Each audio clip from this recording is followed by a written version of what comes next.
Our world is full of noises. And peace comes when we become silent for a moment. My mama akwaba emra Adom TV. Eurabis, u food cottage, Ewelmina. What to say? Na me fanchi ama mi nua bema. Eye bafo yeboa osehwe de a otoso mienu. Me nua wo betimi na atena aka mu afin kra akokoko na omie na no. Bo usika pa. Onyansa pa. Onim komiye so mfaso. Enche se wagimi o. Obi kana no tumu a enche se be oye obi asabe onim kasa na asabe ogimini. Ni komiye eya adwene a wo dwene afa na brabo ho apesika fudo aboa ne manfo. Na ewi asema dede wo hadodo. Obi radio dede gbegbe onam kwaso che se enkrampo de ehu efiri achimota ekonkran pipo kekeke che se dede no kura mayare dede ne mayade okoye mfie mu a ekunubu afu ebufo nim kura ha dede obu a wamie na no kura esene se wabie na no wona nimu a kasa na nimu ka no oyire bu afu enkwada edi nsambone na dede kwadwohwe yie o na kwadu be wa kasa nkwa wudu ye nyuma mu a dede ne kasa hunu emfasi kamera fie abamu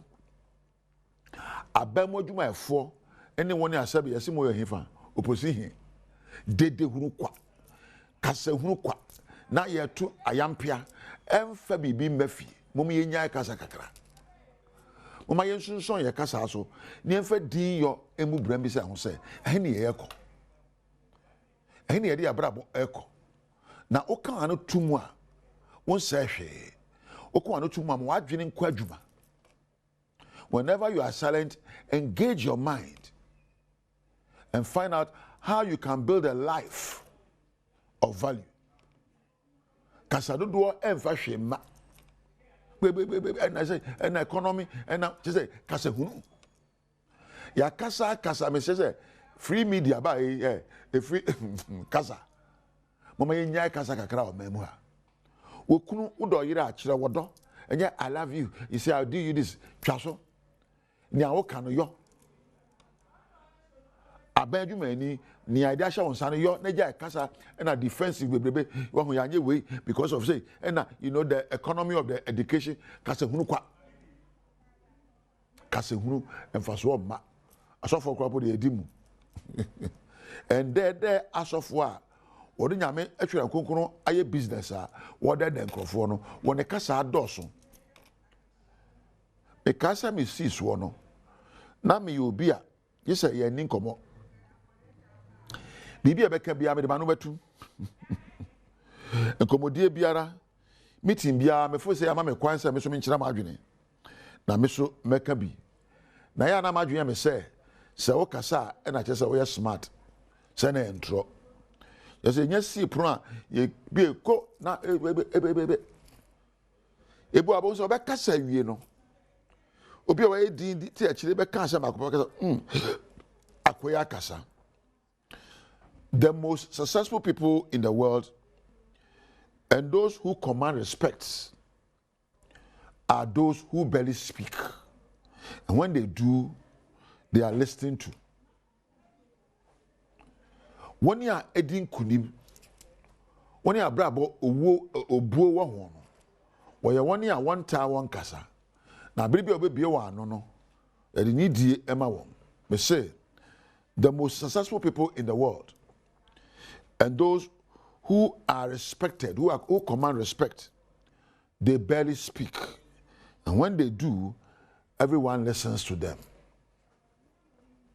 Mi amajuma wura eja kwa etwum me shana abribi waye di ensem agu na adwe proso wonim ne komie no eye suahunu de ma obia na obie na no a ensem ne firi mu ba saa so na madwuma pani ba ko efe na abu me fe ne babs de bia no aye di odwene ensem obaya Adom TV be pagya dinye kombia na sebe eye obi o mere ti suanse obi din kakra One of your if ye emrawanim ye dina fe wo sesere chere kakra na wo komi yemu e de mfaso bra wo so yo oyere wo ye agya wo ye ena mama ye nsua se be kan no atum kakra ni aka nsem anyansa ni kranhye wo mu ye nya mayosem enye kasa dodo ena de amanyosem ye de ne ye ne kasapa ene nyansa ena ya mayosem mama ye nya kasa dodo no kasa bebrebe na mfa hwemma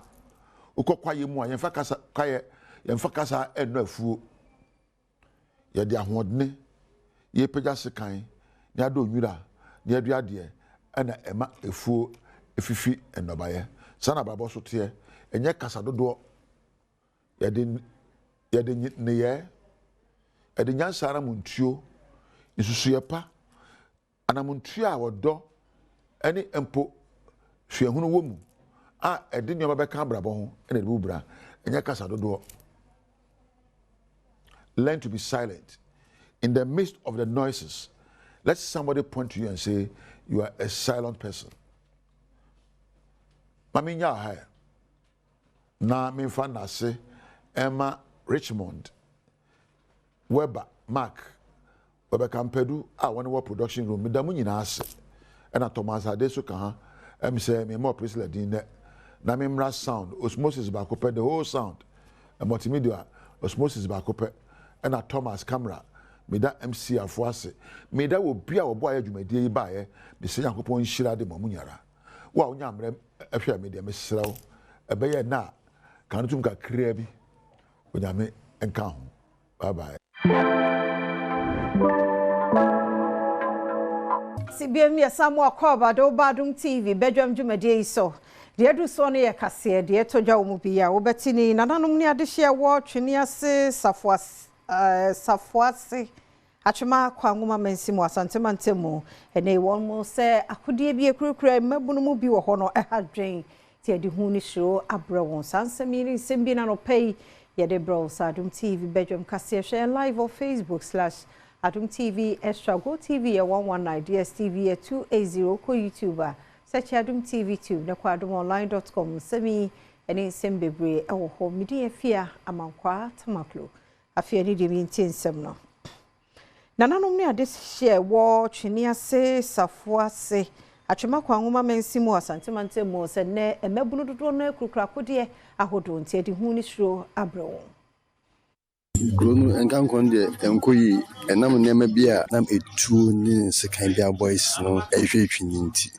ti ehakuro no mo na mo toto prot wa ina mo na beso mo jai prot no to no za ton ton the back de kan na sempani phone omo na anyi nti no ma securities no ha omo mo mra na bamba no enya imae ese amahu abaemu mata for melwafo osma bakra so nkodija wase chiam na nkula tututu nti omonko ense kantwe esa ma hoho e ba no bebre dwanko esa makro no so ne de bia ye koyechi eje ese na nanom ne omambofo sa omomaba e ho ban enu achi ena ohina owo safuase twini ase oni Adom kase bonkomo enu odi bi tudwa akire se commander na waba no ene crime officer ene police for nyina omo ye adwuma papa ko bibi ni efre omo a entempa na no maduru ha na asem so hwehwe mu omo ye omo nkoso no omo nya adwuma pa emfambo na twini ase kuro no ene sofa ase ene sehwe ni konkori ni nkura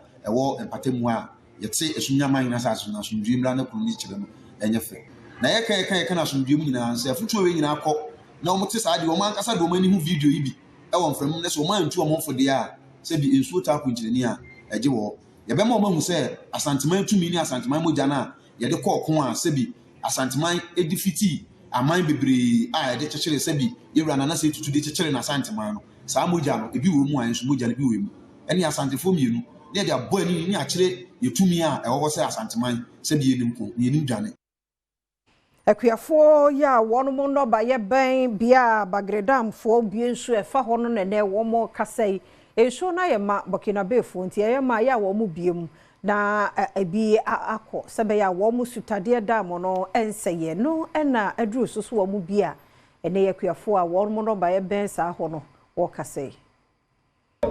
Oh, I can say just 2 days. Yes, the other day we passed here and crossed this our farmland without even any water here. But as yesterday when we came, it started coming to a knee level, ankle level. But today we are almost at a waist level, crossing to the farmlands. So we believe that the water is already in.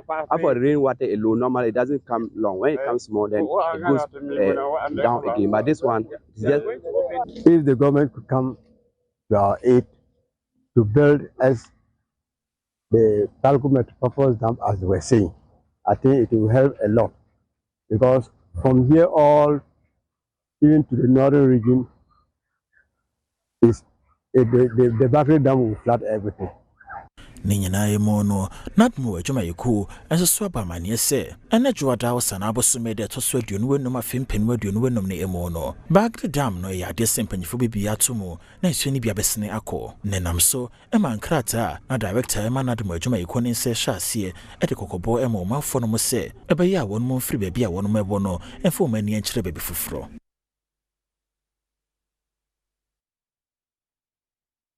West African Senior School Certificate Examination centers ni bi na mpanimfoɔ bɔ apro ɛkɔ na wi akyire no ababeto edwa sɛ invigilator baako apɔ ɛhyɛ no ho ɛwɔ bɛma camp Adom TV ɛto aso. One invigilator was in possession of a mobile phone, and the invigilators are not supposed to take mobile phones to the examination hall. So we have taken the matter up and we will deal with it. Actually, the mobile phone had a write-up of it had some of our questions for the previous exams they have written, like picture making, English orals. It had some of those questions on it and also answers to the questions on it. This invigilator will be reported to his employers, which is Genius, to take action on them. Yantwaso na yemongra yensam foforo mu yekopru East Mansino mu obuno East Mountain mu aposifo ye wo ho atwe nipa mienu ni nyina no efa tewi akwasi nya konkuani ye ne nipa bi atwa ne tie free so ewo kokomma community eben yeje no ene won atwe won so mbebo amon manhwehwemu enkoso acho obi nmu obi a o ka ho a won hwehwe nipa kro no na won kire yese nipa we wo ka ho na ya nya wo mo aka de ya che wo mo no de da ase nipa cho mi wo fa ne yakunu na me sra ban so on fa ne 94 se se ya nya mu mienu na omo aka no na on baye bi on bayi o mama yens na omo nya na aban ne omundi emra ne omundi ne da Ghana Police Service Force omo ya de omo ya dwuma kese pa wɔn mu anwesiye Adom kaseɛ yɛne tewia akwasi nyaako ne ba nsoso di nkomo a ɔde nkyerɛmu sɛ yɛto yɛne afɔ ɔma ba so ba twandua ne papa kora kɔ ama ne ɔma di nkombo kama ɔmo twandua na kora ɔde ɔyɛ gu ɔmo so ada ɔmo twandua na tenten no ɔma twandua na ne nyina atɔfo na papa ka kyɛ me sɛ yɛnkɔ na yɛnkɔ to yɛ adwuma so yɛkɔ na yɛkɔ to yɛ adwuma so yɛwie na fɛ deɛ papa sɛ memfa ba yɛle nsi so ɔsɛ kɔ no ma ba wakɔ no ma ba na me ba nsi so akaba na me na adi na ɔsɛ menhwɛ na abɔ ntwɛ no nti nkrɔfo na ɔma twetwa ndua na we nti ɔkɔ twetwa ndua no ɔde akɔ blekente no akɔtɔn afi ɛya wia na kra nda di me na me fam no mada na papa wakɔ no mati man na ayɛsɛ onyino dwo ɛna ma hwɛ na abɔ no kakra ana ma fa motoki no ma paki ye no ma nyina ɛna fe de ma ko papa nche se nka o hora me fa ni nko fie ma ko hwɛ no ma tiatia ma fe ne sa oni o ma tiatia ma chinchin sa ma hwɛ dua na ma tane me nsa no ma hwɛ ni nyina Yantoso na yenua no ma sabi won mo adi edem eye amputees no nei abeto dwasa shaman Latter-day Saint Church asoro ho womo nkwai na yemma womo artificial ibi na atumi aboa mo akone abadie mo ayeye. Reason why we're here is because a lot of patients cannot afford to a new limb prosthetics. In Ghana cedis, it take like 5,000 to 7,000 Ghana cedis to get a free limb, a suffocated limb. So, and a lot of patients, they are underserved and they can't really afford it. That's the reason why we come up with this event, to give them a free limb. So I will advise people that suffer amputation or paralysis for caliper. I will advise them to come and get a free limb. One so wonya ehon fa so bie ene Adom kase hwetwe nkomo a ode nsem say to dwa. The prosthetics being given out is for free because patients can't afford the cost of acquiring one. It's between 55,000 Ghana cedis and 7,000 Ghana cedis if you want to get fitted with a prosthetics limb in Ghana here.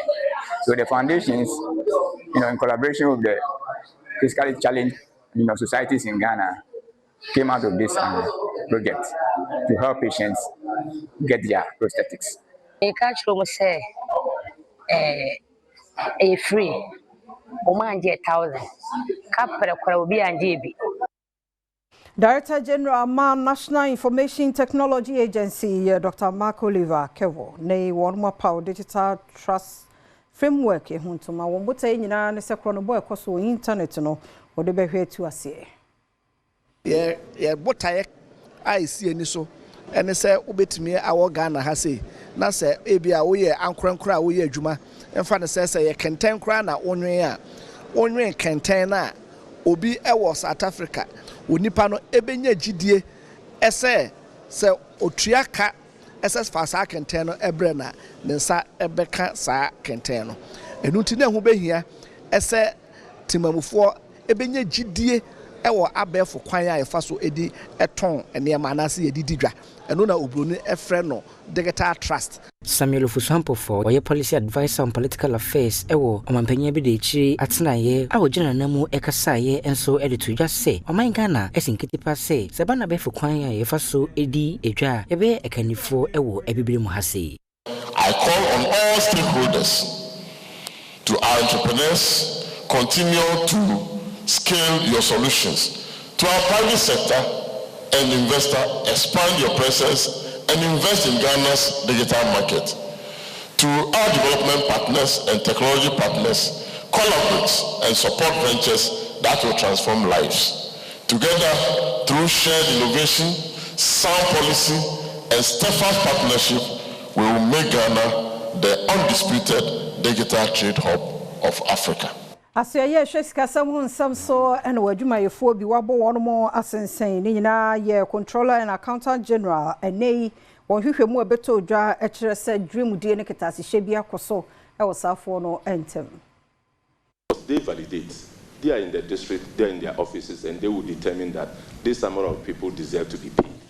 So if for one reason or the other, they don't validate you, then it's the same process. It's the same validators and institutions that have to go through the process to validate you for us to pay you. We cannot, as controller, pay you if the validators haven't validated you. So these are some of the challenges that when they bring proof to you that it was wrongly done, and so you have to reinstate the person.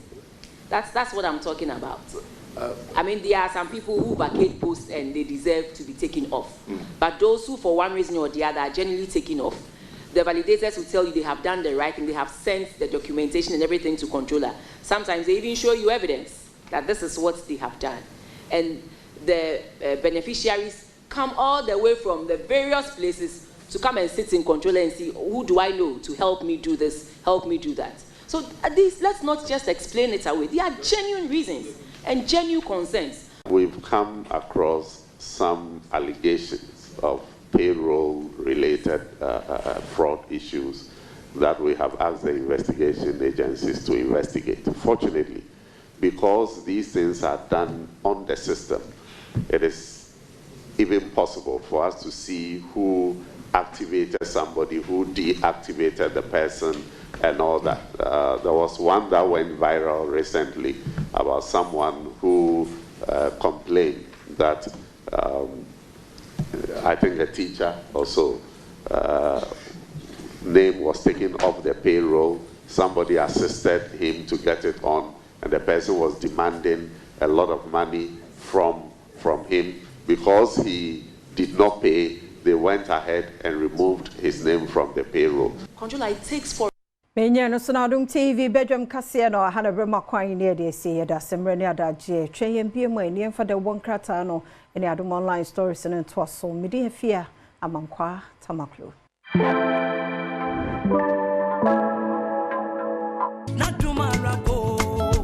Yenkana nyamiye onyamiye ma Yenkana nyamiye onyamiye ma Yenkana nyamiye onyamiye ma Yenkana nyamiye onyamiye ma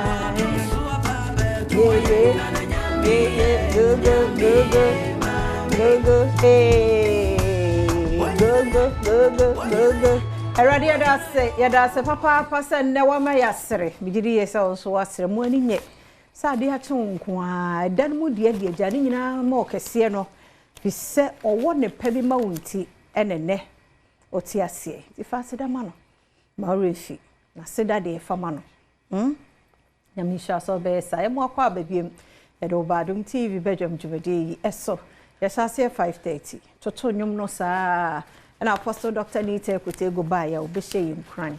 We in Cran Channel, any of the news to us. The news na ye kwa baya, a did a bon cratano, any other online stories, no, et was so, Eddie and Bow, media fear, among qua tamaklu. Minura Benjamin Asante Dapo, aka Omahine, aka Seben, aka Obolo Daddy, aka former PE teacher. MJ Chikwa, what should be paying? Wabre and Yabete, aka PE teacher. Eme na no permit we. Nia onene kono, onene bano. Onyawo obeyo. Eno esimuse. Nia onene kono, onene bano. Onyawo obeyo. Eda uso. Ope wasewo. Kompa house kutie ni o.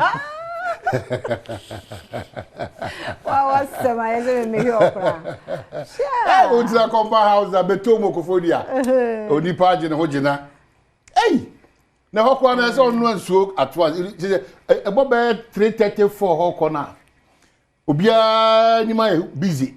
We use one kitchen. Do obia de ehuru poto. Na o de na ye monitor wa de o de no lie all about the mama no. Ono mano.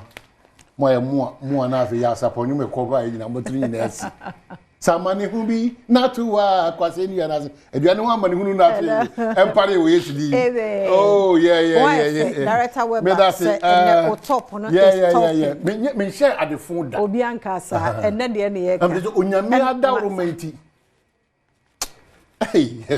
Nia wona ne kono. Me chia fia ka bebreu. Ade chi say you have absolutely no idea. You need age if you say onyame de yenkwa or their family. That's the reason why, in fact, every blessed day, the miracle that you experience, nyame a miracle every day. But any day na dey here say Frank Kofi Asempache and Frank Asempache Kofi. Yes. Nukejo. F1.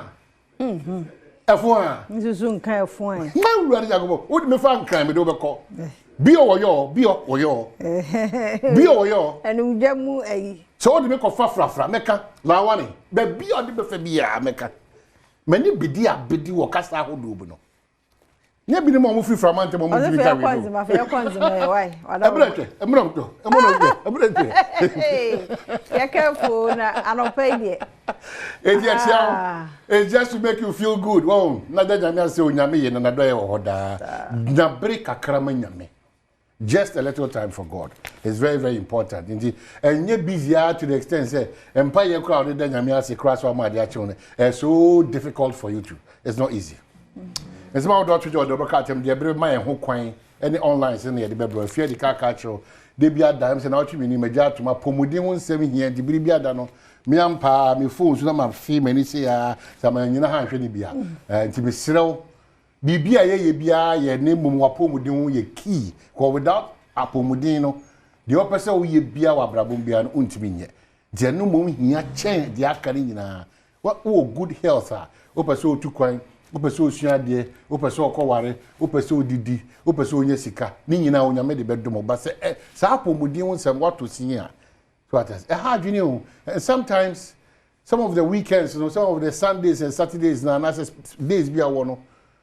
Just consider with the konako union just go and give them that encouragement and you learn the lessons. You learn the lessons. Hey, assume see no say na nkebet ma eme. Ebrewase. E ma woni da ho. E ma hu se nyame bi ho. Na afi wan kase wasa hwe hu so yie wa pom di wonsem. E da se. Ashenkafo ntitu motofo na maba no. So omuni mbenkum ni nifa ho. Nti se wo yesa wo fase a ono no obi a dina ma wo kọ. Nyina obatia ni gigiri grem gam no. Helmet no so yesi mo nhye no so. Mutini nti o. Mutini nti. Eti se watermelon. Nti utimi se obi ti popa na apaigu from zinka. Mutini nti. Ti asram apomudin dia na megina o kese cheze. Hia yie. Ami fo nko oti. Typhoid. Oti region. Typhoid. Middle of the year no 10,000 plus. Yeah. Typhoid cases. We ka say typhoid near there. Obi eja na na wadie. You can't umienka. That's why you the simple quite complete amount. No, I call. If any diemu, then you're careful. So, I can't believe it. A fee. Yeah,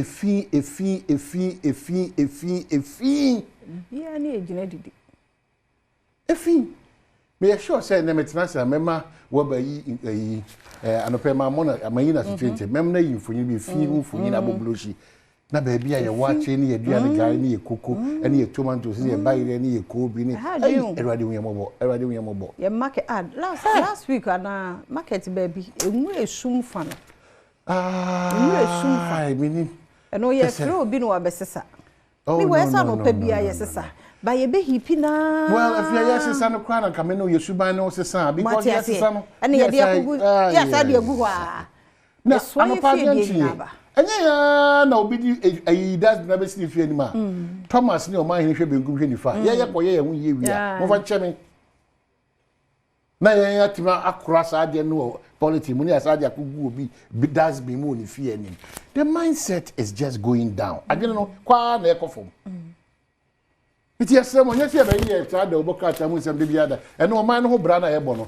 se ya adwene ne kura ntimi ansa kire yi antini ma bibrase a ye be pima na foundation bi dia a week se wo yade na yade na as a result of a thing na se also unto a thing one na mo a ye ka ye no asem ka be ka saa because de yade na nkasa ba ne de ye ya adwene se be ye fio so the mindset adwene no ai kura no obadwene ho adwene untimi ntiase adwene ne se me nkotu fo magudie a untu ne wone kwan so esan se ya adwene ne nyina ai bibie ho ne yade partisan mindset so asabemti no ye be ka enche bia no enne ikura ba bia ye tititi efia ubie pipe na first one e ba efi kwa especially ye tumuche na efi kwa asobese eti nsuo na etwifa so aban tigatem odisika etimi ni skani bi na osade tigatem na osiesie gatem na menu nyina esade aburo ni eyi tomatoes ni jene ni kaka bibia edigu gatem ye jai na egumsa bibia edigu gatem wo hwe choba bia se eyi nsuo mbehwe egu gatem na obisa se na ye nsuo bere no how can we develop this mindset how do we develop this mindset ni wa yeti ye fie no gata da ni mo yanti because ko Ghana big size nko a kofi asempa kofi chebe ka cho e ho no mu ko gina the broad daylight city a o de fa me eye kan say la pam kwan no so broad daylight abrantie mu architecture e say the architecture class wonya da ja tenase e jan yo mam say anopa tutu awia kete ye mpo na no from abefa anyway ne kura ka ate ahwefom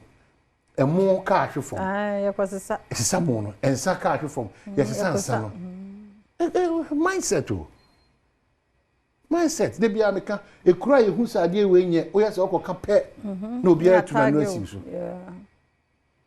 bia CSC sofo ba ko Christ Apostolic Church International or Asamankase so for prophet or they be ada say me bomb pie me free say na no nkomo ni di no kama so me call mu Facebook here you mo come say in Nigeria see the woman eni pa mpe no kore Nigeria see the woman ankwa ama ninti and I know you dey ko wura ya manyo se me dey wura ya ware mu e dey wura bibia mam ne o ma gigi gu saa keke because it is NDC your prayer is that NDC should fail because you are a minister you think we cannot talk about you why no obi personal you can minister be one sem I don't know how you will know the also ye ntimi nka wase ye kan wase ma also buofu also tie okoko apai empire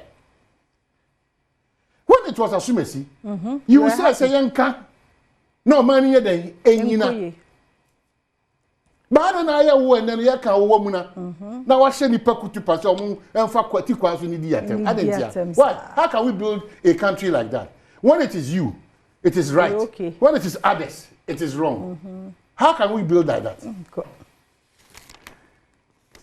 me tiasi kwa bina tiasi kwa obi enti onti do oye na no oye yes so dem so dey bi adameka ade ne hu se eba enye ye hu se ade ne eba eno na egusu na ekoso say democracy into freedom to do anything freedom to enter emergency ward near take committee freedom to misbehave near take committee freedom to lie near take committee freedom to gossip near take committee freedom to rape nyame pengu near take committee ya take committee is na try one share say results so dey finally deceiving ourselves like that freedoms you know ye dey pebia adoso freedoms if you call online na say you call online na we yare ho sampa nkura mienu omo yira ye ko hwehwe wo mo akotogata bi mo awu e wo bawe 0 kotogata si drain bi otimu se ebeso menim ukọ adomonline.com na yahwe nkura no e se menya omo enfie no a ho sampa o what it was not say ba fia no pass 5 and 7 omo ya nkura kwa we will not condemn but if you know as parents yes you are responsible kaka serious they be am go break certain areas because akora be 2 years no ono a etwa kwa asi so ni hwesofo bia and nobody cares yeah ye ko ba nyina obi a hwa akora no saa ma na ikosa o hwe obi a obetwi bom na oja no ko iti 9 months pa na mo jana wa mrana anyima bosume nkunu wasati na bedru ne mo jane sa o in the name of ye adwuma ye pe na adwuma na wo ye sika nya nkure ya na adeba na wo yi wani mo mianya careful mo ma ye na sudie no ye me ani na ho all of us are becoming very responsible 5 to 7 5 years 7 years a sign or there but we can prevent most of these cases yeah irresponsible obi irresponsibility abe affect you no it is so obi ya de na kono anka se jai na wado anka se so ye so o se so wo anka sa ho so a e be wie na be soro ye nyina ye so na aka akire efiade na obi ade na se ye enye gata no mze anya problem a ke wo so but that's somebody's irresponsibility Ti ehwasam no badwamonline.com eno so wo ho ene ensam afoforo bia afei na nyame adom egusu bi enti ento aso na uwia na maba. Okay, so the hawk the Obokata excavators for cash, minister and army chiefs dragged to Yoko over Simpa Junction deal and wasam ewa minister na mu no he twela ko Yoko. Ayekese. The overseer, the Obokata investigation board begins work on Z9 helicopter crash. Dr. Kesel at Force and this uncle we have to ja. I am best making kind story because we can be ana. Badwam Yoko bill conditions must be reasonable. Titles Glover. Yoko oko hono ma bill no. I was say enya yi kakra na asati kana be konafia. Mema ayi chum, ayi lawyer chum. Oma be check o car no. Aye. Say be atwifem. Ono wa atwifem. Okay, graphic anymore. If you are bad was David me dey atwifem. Eh be. E di omo se nyina ye hwe yi. Obi wo an Ukraine. Frank Kofi Chasempa and ton car ma e be dem pa na se dem ni Frank ti wakwaje di se nye Frank ana yes me sremo yekufo aya to say dey wo to be a shen bi a wo to shen titi because from now no that January be see July ya no e shen o motima akire pa o Ghana e na mo na kwan so enya de papa wow Emrena so yeda say radio for su 97.1 yeda mo se papa agudie mo nsem na bayre kese du body na for health tips no menstrual disorder emema ni ntie mama no obeka se mfam ho fo bia ho obanse buo no nkoyi a na bi ntu wada nkoyi a bia dey flow sa waya bo ho se wo be ma no why say de bia wo bu ne nsasa so for Israel de bia bo so why tintai ana ya se kura ye ne ya no nya he hansa tintai it have interest in that man do do na enyemen kai mo ya up to this morning for the whole month egumsa ra now top pad na nka bekasa na so pad 20 apart from pad ne kwa no edu sa brenda na afi woni su biru se ya woni su biru sa enti ya kosi ketwa na abedi star 281 hash option A4 Eric Sedu Bodiba na odi ama yakwaba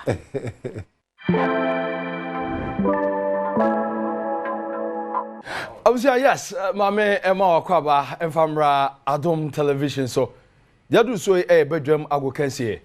Na Medino and Evans, Kwabana Sapon, Ofra McCain, Van Vita the sports gardener, Mejoso. Obviously, my first round for my ABC a game, Omo Adama, I saw dial star 262 hash. Na enino owini big. Draw no NCBA no unim say ebekoso ye be 10 a.m. ye be 5 p.m. and of course uremu 9 p.m. so no Adom TV so and Adom TV dey on so no 10 a.m. 5 p.m. and no 9 p.m. Adom TV so enti say obo modena 5 p.m. no dey no win o dey answer be pick 3-letter word o dey say car car unya fa na say bom ko ade ma wa win big. Samsung Franco a trading enterprise and so a phone papa FA a ban Nokia Samsung iPhones smart TVs are ranging from 32 inches to 55 inches. Ninano udwani chimo makachia unsabe can be a ban air condition and so ranging from 1.5 HP and 2.0 HP and of course 2.5 HP no udwani chimo makachia nina unsabe can be mame ensa enfantu anim say ene no me ba be chosika me baba be chosika no pay so obi di sika star 281 hash star 281 hash and pay 1,000 choppable Ghana cedis 1,000 choppable Ghana cedis abusia say ne no saka eti dial star 281 hash sika yeni na ne bibia anye kama enei hye no so beti by lucky winner no enti bo modern na bibia anye kama na anopay ye baba be di nkomo na game baako sporting discipline baako a em say amanfo ani nkoso e organ ha yi ene ye hye baba be dedicate time ni nyina e di amano na bibia aye kama eti tamuchuku makacho say ni no me baba be che osika ne de na say ni no ubo modern twa yes eti yes mama komachi and the pa and now the airban eti yeah me just of aquame say ano em say me catch say e ba be di nkomo dia fa one sporting discipline na amafo em say omadwen enkoso na bre na nya du so me ne of aquame obo ade e ba be di agro kakra we e dame draft eti draft game no o say ne no chairman brana beji we no mame na fe dia me ne of aquame yem fa hihye so live on Adom TV where your bedroom agu kensi na ye baba be di agro dame dey catch am say enche bia live on Adom TV Ghana's most popular account television station so on sabe kanti odi an say eni no agro na ye baba di no ofakwa me we ne dey ya opani we eni dey kan abusia for me wa tse ama makwa aba na sabre dey won agro esimanimi enya agoketo ayagro bia yadi efi na nanom tetentre de fiti tetentre de na bia etse ne se ekosi kokko ma ye no na yedi agro dada yes na ye ngro de bi wo ho a and to me stand the test of time now agrobia to me stand the test of time na agya na so acha e bi any draft and I said damn aye to no agudie universal emponkrama mpo wo se onko wrestling of course akoda bakoso na bakoso onka no agudie ni bia no enti yase se dwuma die sronko aye de bremo e wo Adom TV so na de etienie ya zone the whole Ghana no into 3 regions the whole of Ghana and the region Ashanti region and then the Western region. Okay. Now the attorney said yeah pedame yes, Homa kwadare odam na tintinto no atumi omo atumi akwadare odam mu ne ahwe mu enti emfa ho ne ba bia wo se region ne ba nko ade a na wonim da meto a anche bia numbers ne beba una oba test na yaba the attorney say the local people na edi agro no of akwa me untimi dwane sa abra wo so ebi da o meto kwakwa na ball na me de tie si ya the madam the pa and the kwakwa no the say unyanya kwakwa ne tie na ho ayo fo enti abusiafo se na me di kan ya me di e de kwa me obo ade me na di dwuma die ebremu e wo Adom TV so enti se uji hu di se wonim da me to yesu da me hene na be yie dia fa ho e hye sa dwuma die mu na ya kan ho asem bebre that be a very interesting of game. Course. I dream wa adwuma, a new adwuma, and I say a akoma adwuma. Tasa wakoma anya den a. Untimi to. Bia bi wo ho a untimi so na obi piano makoma kunsia ma diwe na udi. Afi o man na so a. O se sane umone nyina e de afiri ho. A game of supremacy. Am ehu de game of supremacy. It's as se mitimi ruwa mu a beda ho a. Na ba so amakroma. Sa akroma wo timi ko ba bia. Wa supreme. Oh, you supreme mamo. Enti so wonim da meto de a wakwanya nie. Unsa nya da bia na ye ba book chenkusi ya Champions League. Asa sa ye nso ya gro ye die no ye tumi ma yani agye ho. Ade ye nika wo minister nya da me nko na ye to. Ye to da me no na asa ani enwom ani adidie. Na se sportainment. Da bi o sportainment na be ko so. Ye di agro de a wo kansie na so anigye enso so wo akire. Enti da me dwumadie no me ba o. O se obi a ogye ne ho di. Ho am sa ne betima because me kan se Yesu ano. Se Santoni Judas na you be ka movie ya na mo ya o se o papa ni nyansa em se untimi nya. Enti o se ya adwumu adwuma na ya de. Ho am na ye eligible. So betimi register sa number na bitu a wadi mfie dumotwe ekọ na oye Ghana ni de obetumi e de ho ahye dwumadie ni na se qualification no one of the requirements I be here na say wadi mfie dumotwe we adult uko school dia say uko your homework utimi ameto da penifo agro de jojo ye ho okay enti de tie nie e be di kan ahye ase afi Greater Accra and ye ahye ase afi September busuni mo na ye be hye ase na de tie ne say numbers beba ene akwanya be fa so do ho abedom no e ni nyina ba be todwa na mo nyina so atimi di mo ho ahye no enti sesi anofa kwame ye ka kire o manfo mo Greater Accra ha say won kan pumpuni mantemu a won kan pumpuni mantemu so woni kan na so pesa Greater Accra e na baba be tu bia kromfo no omu sama no wa bomb da bia raw 5 yes enti ono ope competition is straight ope the bigger challenge enti obeba ha na de tie say aye region bia be yi enipa edu mienu 12 Adom mienu no ya san so ne so amana ba ensia wow na ensia na ye yi mienu a omba be regional champions okay Safo no ye wi a ya ka regional champions nyina abom ansa na tentere mu tele Champions League no champions of champions no eti when in simple no nyame ya Adom asa dami we are national competition no Adom TV ye aba be boaze na de ka che nyina ne say one what the fedu nwotwe a e so do hu ji agro no mu oji hu di nko ade a ye best start every Greater Accra Ashanti region for the beba Western region for the beba na mum ansa na no de ofa kwa me ka nyina ne say ubetime afri Northern region ubetime afri mi krom bunu mamu na ba be piem na be abakra na ye de ka say no qualifies no but ma men kan kire bunu for no ko minim ofa baako be friend ofa Jonathan ukosunyane uko isuamiri ho na o champion ho wato da me no a wato ade champion TV aba na konya ama ho abamfaso a obedi ho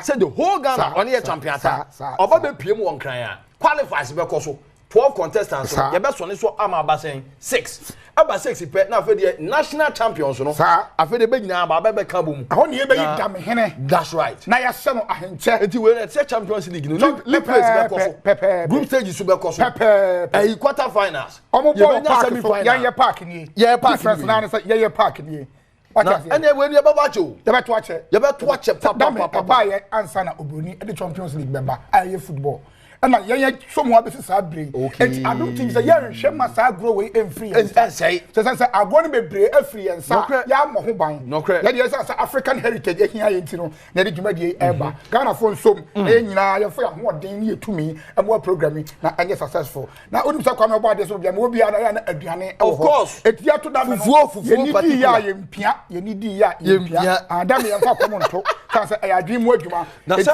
mpanifo kra ba ka ya to say ye mfa ya asefan be mfa sha ben nti we no say ye didi ben a say ya adwi mu adwuma no sabe come the wa adwene na one interesting thing say ye wo e be stadium as spectators who spectator the ultimate nchem se pia we ye bi pede ya we approach beba mu ade ya awodame mu ni say o to dame na obi gina kire na o kire dame ni mu de tie ni say de o gina kire te say mamuo omu ye timi kire mu wo opposition ohun pa dame to te say amamuo wo opposition ohun pa na great set no ma ni say dame etie suku yi wanye ni say na free say chesi na wanye ni say won sa afena na o sheki enti sa dame etie e da so a and I will feel it. Who like the tie, but from the feels the push. Who likes the tie feels the push. Some of them at what does so no when I upia uteninka. Enti amount for the sense to be the actual say I 3 regions. Greater Accra, Ashanti region, and then the Western region. Sani Yazoni no. Baby I will be no which me the shame. That's right. Me free voter no about Greater Accra. Na ye we are say be kan e nipa e do mienu ana region bia no omu di dwuma no enti ye wi a ne asonso am na ka mienu sa mienu no nyina na eba be hia na ya ye the grand finale a ye be yi ye dam hene na nkasa ti betuma free western na be fa kruwa na adekọ afifuro esimu a e bia na obi free Greater Accra na no atumi afa me hwe se ayifo asantefo ebe bom ho modern pa na on be di senseme ha na Greater Accra for so nya dia on be jeja o mo se da bi over kwame ufiri ya mfa no beko me free ameko asempa nti esi ara asempa for be hwe o nse nsisi no ne na ya bi di ko ya and me ko parliament Flagstaff house we bi ameko o ya kwa bankesi ya besa ko ma hye bedwe o pani be pia ube ko Jubilee House ba bia ameko eti ye wura John Dramani Mahama ori Adom TV ori ma melody na mi aminu aba ma kunta do Mahama ene dame na obebo bi obeto bi ne na we are come Ghana ma hye bedwe minority leader any majority leader afenyo mark ni Mahama yarega wo me de be fe so abusia dame no aba be boaze ofa kwame ene o chiame ene no am se obaba be chinchin a nti so obi bia de no hugimo me say what you feel do wotwe now ju hudi se dame to on sebe ya dwum game na ebo awu kansi fa hugim na mo the whole of Ghana dame no Adom TV na yebo ho ban and kwame obo ade any host I say bibia because over kwame so also on na media say ni any atiefo na say kwa na me kai say fa ho jijuma die ni mu say unu ho say yes so yes spectator so unim to ni nyina no be enjoy a full package etimu sia kwame obo ade o de stadium no nam we stadium na o fa we twa to asa dam to a very romantic game again na first question dem pass na no yere to dam sa na mudidi enkomo nti ye wazoye enti man fa yan agro no eni agro ni afa adwen nyina anti Champions League ati me na mo se bebre pia asida o de eno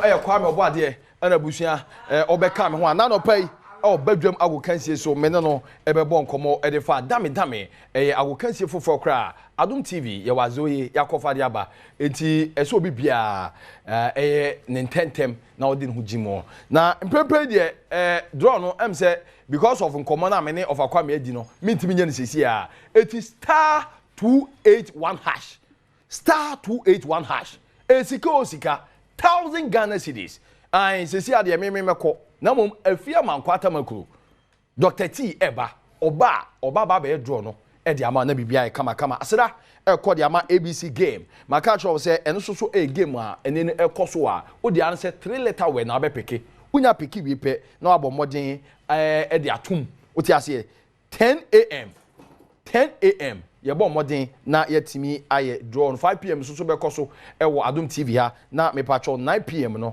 enso so everywhere na bibia aye kama pa eti 1 letter eno 3 times na be sticky so 2 letters no 8 times and na be sticky and 3 letters no any order 200 times stick and na obeye na exact order no 2000 stake no oya ubenya 20000 Ghana cedis and more elho eti star 262 hash bomodi na bibia anya kama Franco Trading Enterprise enso so etayechi and the Badwam agokansie ebrewo enano pay abusua medin any Evans Kwabena Sapon offer me Ken Van Vital Sports Card na meje also Badwam egusu a etwaso Memo akwa benen so medidi afia amankwa tamaklo Badwam health tips enane de di kan a wo hwe saa na ye no dwoada de kosi fia da bia 5 minutes yenye nimdefo ne ye di nkomo efa apomodin mu nsem na wotwe mu ye kasafa menstrual disorder eho ye ne Dr. Duwatin endpoint homeopathic clinic cover by ena edisa enkomo yi adwumakuo no so adaroma ene yenya nimdefo bi te se wono a omboaye wo apomodin enkomodin mu Fred Dr. Duwatin time bia faneso personal doctor na emwa kaya ho enenso na ye hwe not mu so keka types no me ade afi ne ye wura mu na fo wacheche mu ye pa dog enenso ye na se em se no bobo types na so sa boso biem na afi ye hwe se de bia na yo meda se ye din komo afa menstrual disorder ho ye se wo haw ema e go through emreko a mu benya menses during the time of menses and ebi okwa no immediately after menses or how am I go through no any e be kan say menstrual disorder. Now menstrual disorders no me categorize under 4 headings. Ya obibi o wa ye be kan say amenorrhea. Ye ka say amenorrhea no a e ye oba ono a wonyem. Wono a nyese yi na wode no. Wono a enye se wawo and wo breastfeed. Wono a enye se wadu menopause. Enso so no bosome be so no ne menses mba. Nti obi betima tena se 3 months, 6 months, 1 year, 2 years na oba na menses mba. Eno ne yebeka ne say amenorrhea. Na amenorrhea ne yomo hodo mienu. Ye obibi we beka ne say primary amenorrhea.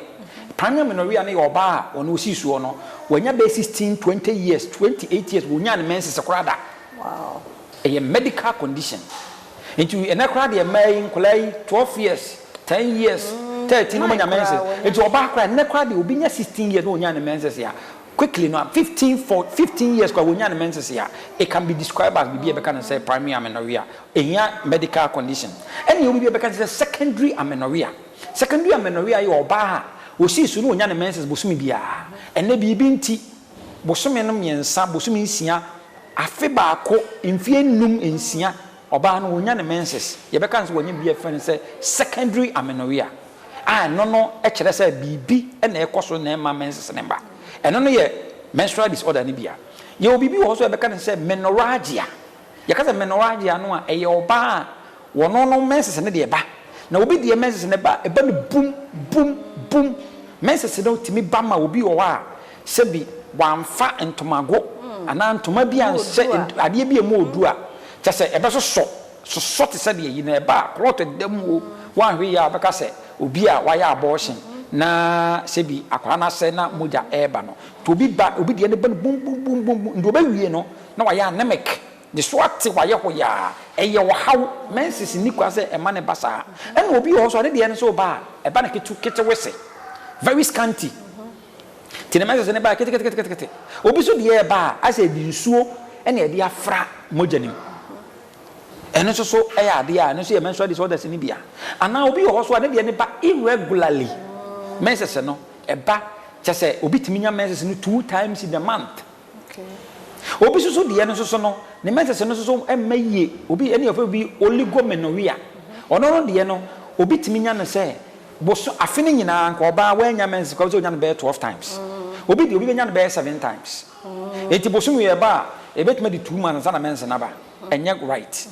Ni nyina no ya de e beka no se menstrual disorder. And you be able to say dysmenorrhea. Dysmenorrhea na you be a menses na ba na yase to trinity se kru menstrual cramps or munimi no na or dafa.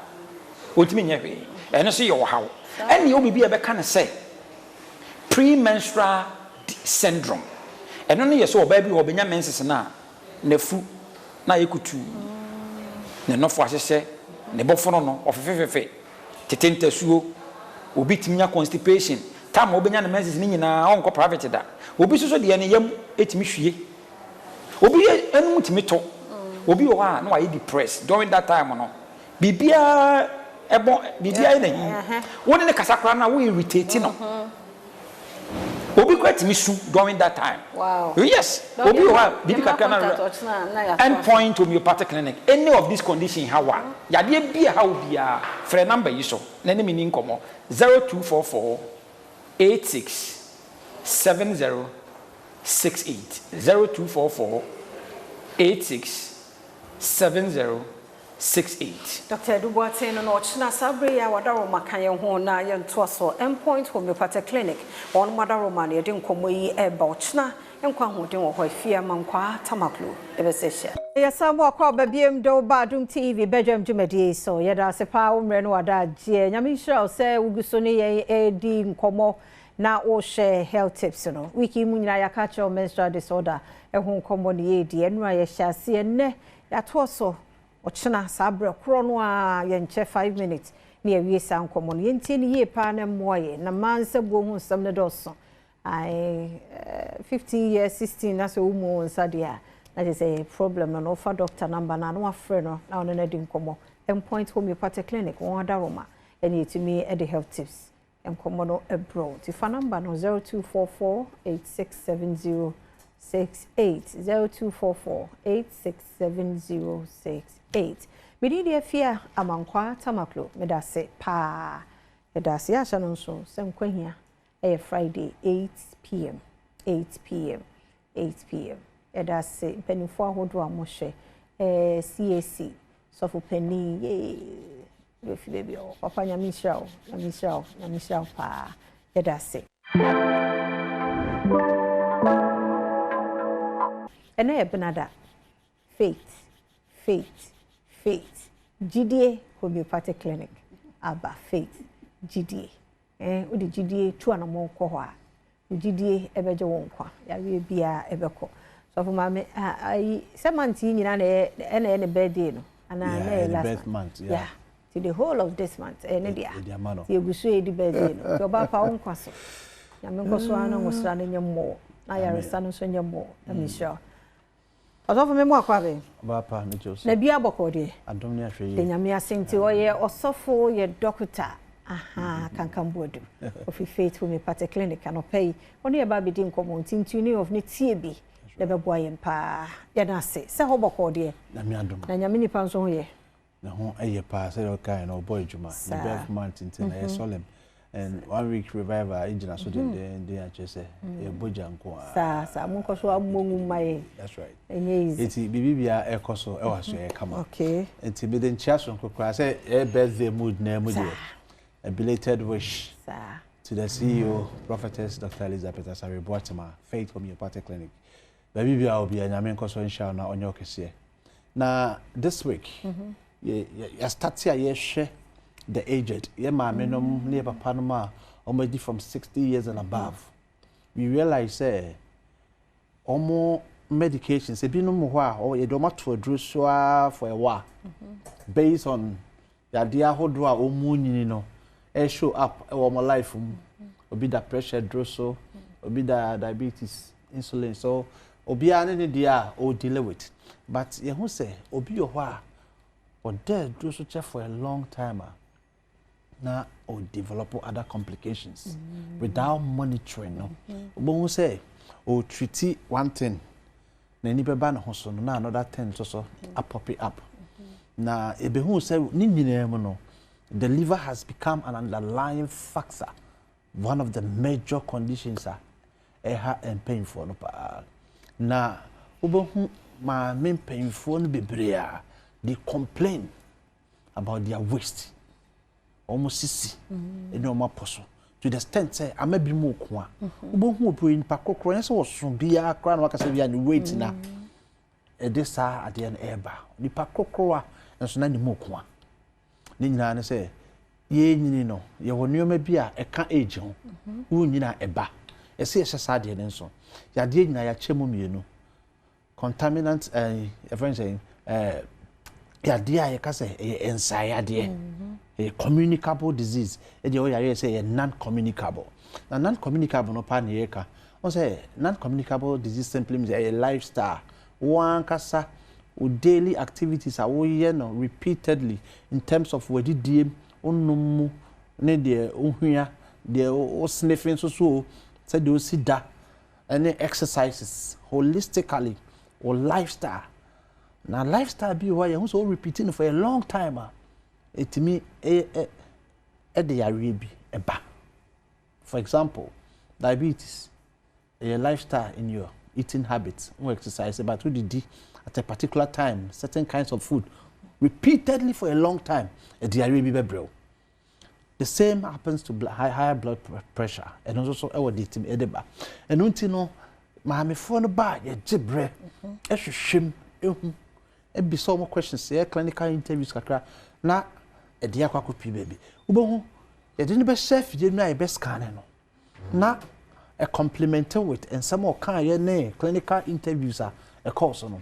Now this week Badwam Mahama phone papa a dance here a chagu our faith homeopathic clinic and yasa kitwa Mahama no way ba and hotona obi krampo etikumase etimi frɛ ne classmate ono so aye abrewa saa watakrade e ka kire no ma obi sasa he fa na takrade branch no no so ntimi nko no ba na boa no ne kasa na mu hye no sisini ne dwonku ni napo so no the one who was sitting is a kwambo they say na dance die no twini pa krampo enya TV no na ema ono ani very interesting enya TV and radio interview ema ono ani dance twin conform because of buy no aboa no order for when they cause of faith homeopathic clinic ye ni no e di areba ye di die mu ye lifestyle di areba na ensaya de ade bi ho a ukọ ba bi na akofa ye enye wa lifestyle na de ba ye Nemum and nam say now your immune system ever for Montino.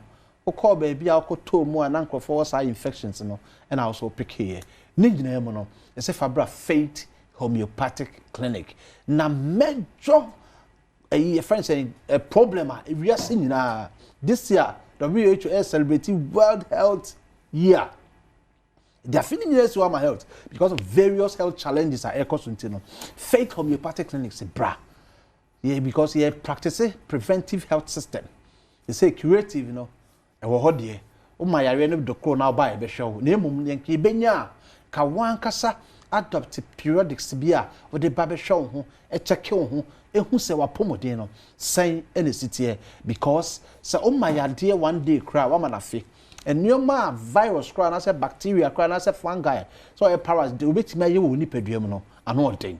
Na se o twan ma de aseye wie wakoye ni ye ene se nka wo bo ho ban ma ade na ansa de hin nankeye wa bua na pomode ya ade a sometimes wo sika de anetimi ye yakra ye obia da we na hinta no na ye hu ye no a destroy some major organs because any organs ni na irreplaceable organ bi o nya say ni we a asay o ye den o be that lifestyle I mean lifetime edro so na fe ye church onyoma bia obeye oni hu biom o ko ba bia na wo de aid bi na medical aid and support without that you can't ni nyina na say wo ye hwe ha o busy schedule no eje wa to the extent say na emma wo kwan e ma wo check upon the internet say Faith Homeopathic Clinic so you that type are very busy o friend number now your mobile services bi ho a woni ye kasa based on your schedules at the comfort of your home e betimi aba ni abehwew ama nyoma nyina aye kama e dia ma so de be ya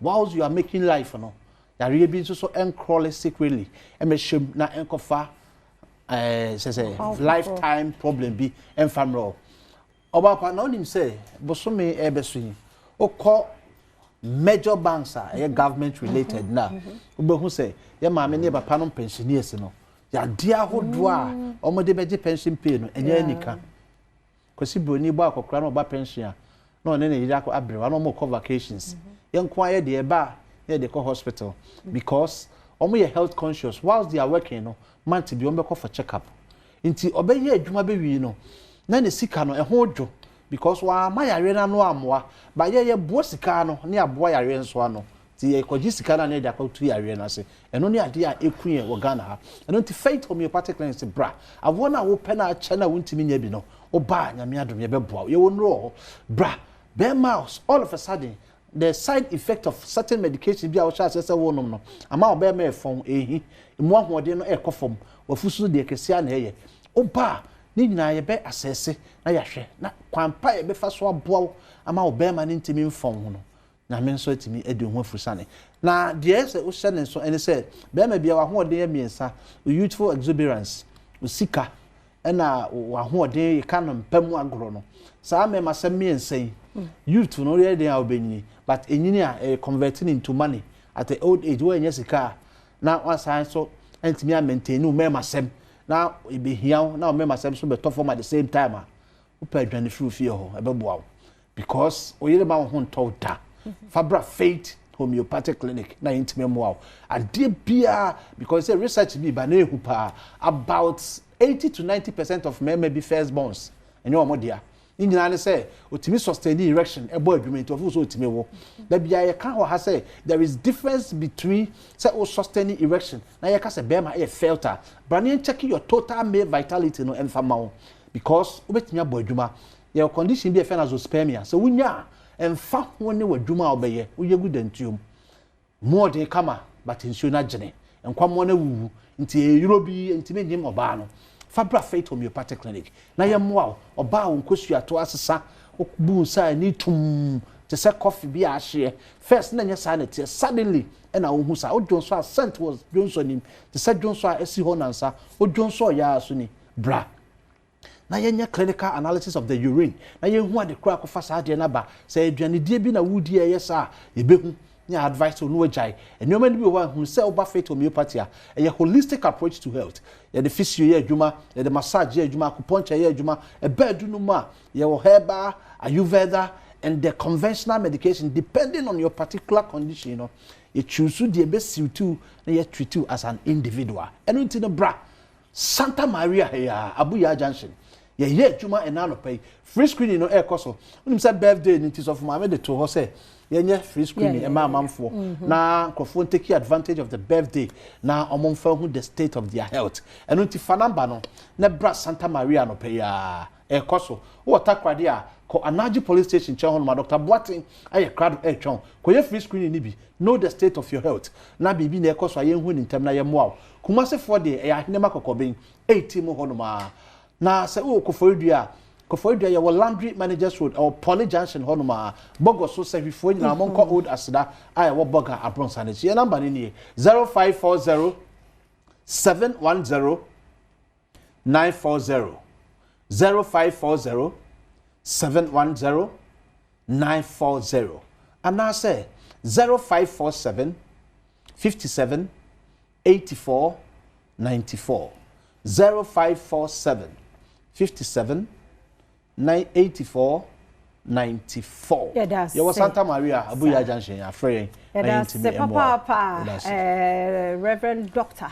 Kankambodi Faith Homeopathic Clinic. That's right. And we free a buy Miss Show Fanamba no ya moya yedi di free omejo so no ma boa ama ho ayode yenkomra yada se yemo akwa ba biem na Adom TV Badwam dwumade no na o hye no yada se pa omre no wadade yedom nti na ya na mpomuden komodie no doso anopai e wo so tie ni nyina bi na mwo ai akwanya no so ababiem a Amen Scientific Herbal and Alternative Medical Hospital and so aba Dr. Sewusu etenedwam enne so ne be kasa fa GIT diseases ho see na GIT ne yedin a ene yemienu ye nyina ye nim tie e bia ne experience bi wo ho na ya adwen enko so dog ye mo akwabe na bia bokode yankopon adom na shake ho ye nyame adom ne ho ye pa ya o se ye chia no obete na GIT ne yedin a yo mini aba ense medawase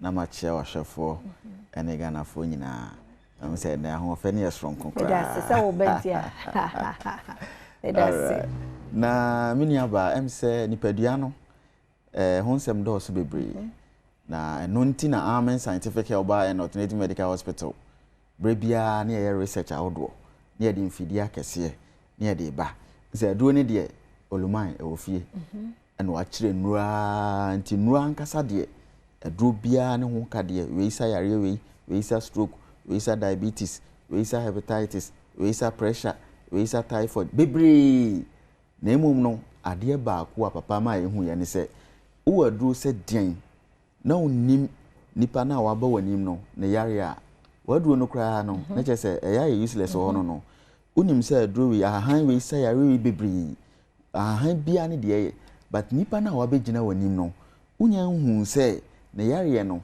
kofi anama stroke and say diabetes and na unro bebre na mu de ahin na ode koka no eno nti na amen scientific by not medical hospital ya kran fidie de de boy abaso ene ade bebre se ne be ya ebedi kan hwe nipadua nim nyina na ba bia yare ne hye bia no ebe yina pie ti wo hwa akese nsia ya de abaya wo ya so ya ne de bebre over 20 na emum no afidie no ba bia amfidie no wo no anase kese pa no wo ne de na ese yensia se ne be ya be stress obi abeba no abedem na hwe ne mu nyina na ba bia yare ne hye bia no ya yina pie ansakra na ye no nwanwa so no akawo nti be stress e emfa nya akwadro enaso entena ho ema wo hawo no meye nkwada na to anamo na bra amen scientific ye beboa na wo so wadi yi e wa apomden kwa so mini aba ye ka GIT a gastrointestinal tract ansa na ye didi na aduane ya ria na amene no uze fa hoho bi mu ye frɛ no esophagus efa mu na akoto ye funu nim upper part no stomach na akasa na kodie nim ekɔ small intestine mu ansa na de anyam no akɔfa large intestine e colon nim na sebe yakogie enan de yam ya ye nutrients ye manipadua no bonza small intestine nim through the hepatic portal vein na ya absorb ekɔ moja nim tina nutrients ni na moja nim akoma ne pompi moja na ekɔ honam akɔ nyina na nkwamo ewo ye ho nyina enya aduane bi na GIT no eyade ehia pa esanse se niwa nutrients ayeka ho asem nyina enko na emom ye hu se brano yarewa hudu bi breed mi affect ye GIT no na osha e free stroke kwa e free bibi GERD gastroesophageal reflux disease no free bibi se acid reflux ubon se ye obibi lower esophageal sphincter ho na droben na aduane ne fam kwa ye funim no ye obibi a etum e katum se gate no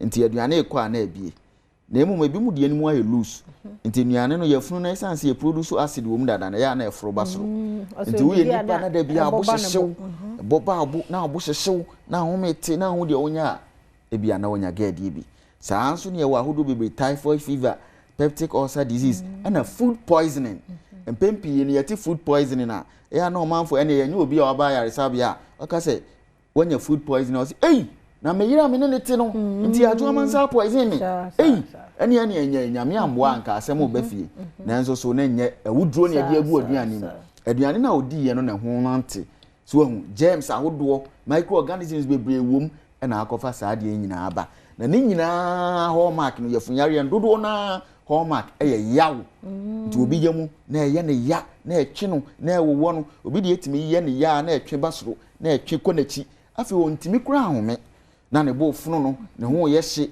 na ebi wo ho a ofefe ebi wo ho a wode no ebi soso no bo nse dare yi ene ne yam betima hwie saa enye funu yare no ye yare ba kwa ye o na so mu anajo so de a nyame amo a won se bebi na ansa na ye beto aso no mini aba o de ye hwe video yi na ye hwe dance de ye maame oba ya ne ye funu no age se tripod position won timi ntine ne mu bra wo bre na nyame nam ye nso ye mfidie ne ye nru ema otisi ye no ye hwe na dance de yi ye wi a beto aso enti director ye ready na ye nkwahwe amen na dance ye imra na ye ba ye beto aso wo hwe we mu a yango ba daroma aba chiro yare na sa twitue na sa prescribe medicine na wo hwe we mu so no so enti kama organs ni na nyame adaroma na tinti ni na free nutriso kopuno na me bare de masa ba chi dom pepa memfe me kuma aka se de sika twitwa ho me se me kan ni na yare am de ba asisi ano but me ba yakura de enchin doctor kasa kura che me edura ma num sisi ama fe me chest ni we nyina matimu se abafom doctor to be afa na ni kire Dr. Amin Bonsu ewo domi market ofroba wo de bi se obi aso ko doctor ana se snet flask basa me se me ba ya dura o de ma me num me ya pa na me ko ami me ko ya na o mo hwe me no ebriti a wonu ma o ma me duro me no me ya na wo se me yam na ya me ya e ko iti ame de hospital obia baby hana And that's what they tell me. Uncle, I'm a scientific hospital. Who could do how I am? I'm going over fast on my one. I'm in the hospital, Papa, to be a I'll bring our motor away to them. Me say asamna no waka wie nti we na oba no ntimi ntini no mo exactly na wo hwe sene na omode na eba na omode na ti hweche mu nti oba no ontimi ntini ne mu nti ye kura na omuyi ni free care mu no na enim say bia stroke bi anyojuo bi ana say arthritis bi na amana bubu esan say ni mu na yesi e na ote hweche mu sa nti ye yi na ide ne ba na ehun say ye funu yare no pain na wo nya no it's unbearable. Ntimi nya ne ho hwe na amana ko animu okon animu kakra e fra bi tripod position okon ne kakra na amana relief kakra eno mpo no na nya easy ma no so ye funyare ya ye mu bia one way or the other no e bia so emu anadwo pen na sebe oyemu ye wo ya pa na bi o a wo fe anase bi o rane na untimi nya ho hwe e ya na nya asem kotoa na ni nyina no nhwehwemu amia hu se a bit my gastritis, gastroenteritis, peptic ulcer disease, nankasa, typhoid fever, gastroesophageal reflux disease. There be a obi busheshe no. The busheshe na ma chest pain na onya no. Otimika doctor asema kuma etu eto minsem. There be enumponya akoma no. Eye nhoho no. Esophagus no mu na hyehye ne wom. Nanso so esan say ya na wo ye kokoso nti. Eye wo say ewo wakoma mu kura wo ntimi nya wo hwe. Ne nyina de amen scientific ye ka che o manfo ne say yentu anamon yehwe ni abema no so na chika se ogine ho ba bia na enye so hu de efre bibi lumbar spondylosis spinal stenosis ne gas ndompemu yare wa chika se mu yare wa hodo a ne nyina ha no ba amen scientific ebeboa na ne no focus no e wo yefunu yare no esan se sane ye tete o manfo no titiri ema no ye nkora na omko school no da bia ne yem esan se aduane odi especially boarding house no yi aduane na odi no sebe bi wo adodo na preparation ene ni oma no James ahodo e community ebi su fie kura kitchen no especially ye eto aduane wa bontin de obon se bi a wokoto no ebi kura ho ne de e kama o na enwo mu backyard na omo mu aduane no James ne fi ni ade enuane a yedi koyemu fruits and vegetables yi yehwe especially cabbage lettuce no se ne edua no na gata mu nsuo ni nsuo fi ne adi gu so se ne be benyama no na anyini ntem nti wo to na se wa ahohoro ho ye wan fa bibi ti se nkyini nsuo ahohoro ho ye ana se wan fa vinegar bi ahohoro ho ye a wudi a James nko a tinyame amu food poisoning no peptic ulcer and typhoid no dwa na edoso na ede tete omanfo no ye be sere se oyefu yare ene yare bia adokro baabi adru sa ahase ne o hawosronko ade bro no amen scientific ye ho ede mawo tu anamo ne bra ahadru ene ye de be hyew homeopathic medication ene natural means so many alternative ways a ye de be boa na yare no se ne tie bia ye tu ase ifidi akese so ho a e be boa ne ye hu yare no na umpe wei na opeden bo moden na hwehwe ye kira kwan e wo dome CFC flat ne nchen wa eco trained at the so ba be hu amen scientific sa so na be hu ye was painters last week lagon frey yen e was 0244 227192 0244 227192 020 722 9505 020 722 9505 number simu biafra ebeje so amen scientific yesesen allow shafi nyankopon ene yaresafo ti usobra na nyame adaroma beje wa yaresa medase mini aba yes yeah that's papa doctor say usu and free amen scientific and heba hospital baya jin IT the ya esophagus so ba ye funu mo problem ko dia free amen no mon show ma hunto no aso Tuesday CBR no yet na say wo portions restaurant na menye wo favorite personality no abro say inyimpa anytime me share him am CBR no me prepare mo because for me no or a woman of God papa you be a miss nature influence my brabo a lot into no me respect no pa so Sunday me we say me be za minyi dey we aze nyeme basa na yeze test aza oye papa ekuri ye ija ekuri ye nsu na ekuri ye ember na se ehwe ohima Messi na brabo a nsu time no onye ije nyinara no wafom nso no maame no odanwara or bright papa ntino itumi ihu de oyo obi anyame no wosra kese wono do no nyame ni ziri ye adwuma papa o start do nyini ye adwuma nyende so besinde nyame da hwara nyini ye adwuma ana pei menya nyame na adom ibiom ma wabaka mansa wa hade ntino ntampanara ma kona menya hwetwe nkommo antemesi ana pei mama chia yes. Was that Afibia Tahila? Of course. So was that Afibia? So that make it up, man. Tahila will still reign. And immediately the Nyankopon. The more Yerko Yenim, the more we could reveal the Tahila at the train. And this year, no level and Yamidi, you know, are amazing. Very, very. Because in Pine, Revelation Yamidima was to bring up revival. And for me, bringing up revival and business, I mean, the Abba Sema, or say, the nation Ghana needs revival. Individually, ye fear, ye hear revival. Ye hear de be Kenya, ye own pay me, ye be Kenya, ye own home. Ma, say, Yaminam ne di fudo, and I'm Crawford, know what the message, Brea, ye be tum, a ginania bompay. And for me, this year, also, say ye feed David Ebushia Kumu. Oya the lion of the tribe of Judah there. I'm igniting the lion in you. This year Nankasa no be. No. Ye nim so ye empire ne yederuko. Ye nim so ye worship nkutio. However the Lord is leading us, I'm telling you, it's going to be amazing. I can't wait. Oh. Say enyim ohima besia. Another sakote healer da. Enyim there is hurricane. Oya pepe. One for being can only be in fact simple or a moderate kakwa. It's no mommy.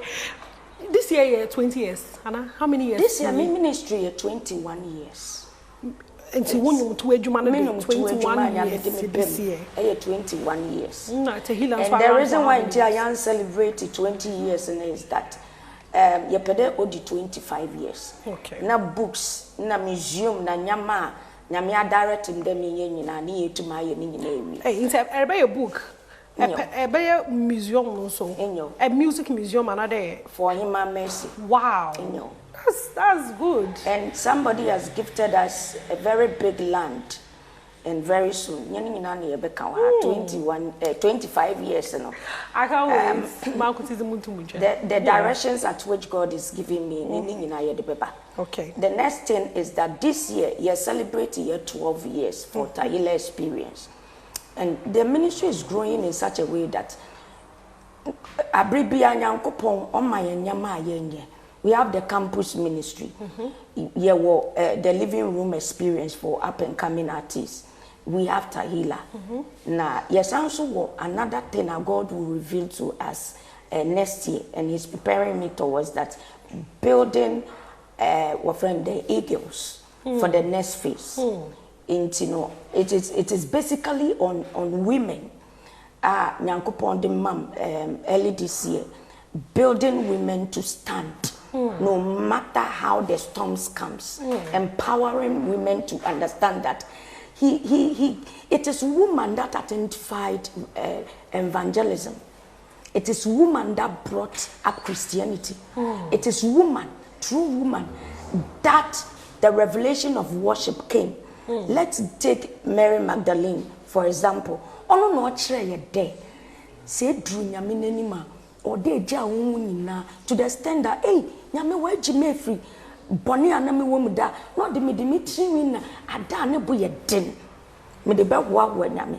It is through Mary Magdalene that we came up as worship to understand that He is the King of Kings, the Lord of Lords, and nothing above Him. Let me tell you, and I will emphatically say that Ibompaya, He is so powerful to even come and do your problems for you. Or so many angels more but it is only when you worship what want to be so many angel or the nankase son And there is another weapon you have not tested.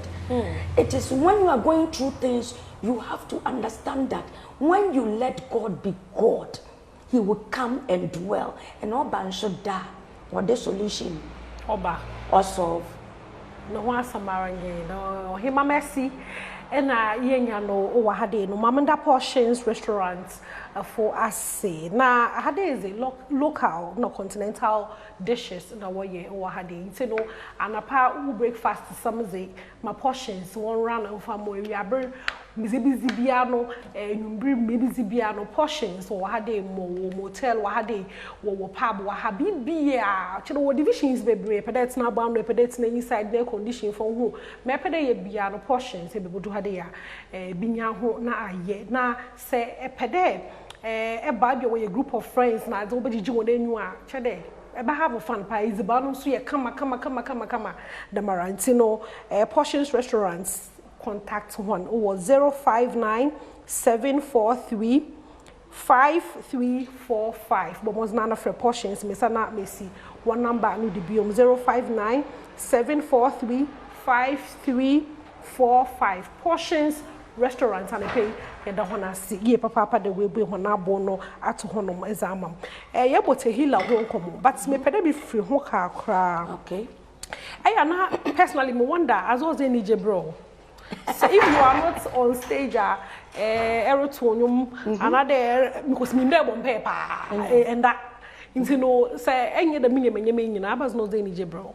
I love building. Is it done? A done ya door, ya me passion. I'm the you know too free one man. Wow, I love building, and it's one secret people don't know. Hey, I am always online looking for new designs.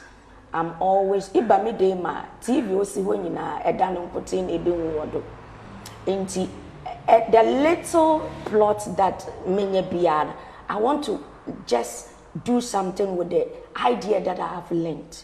So there is that passion in me in epede manage pa famoko real estates like famoko dandan. Apart from that, I love driving a lot.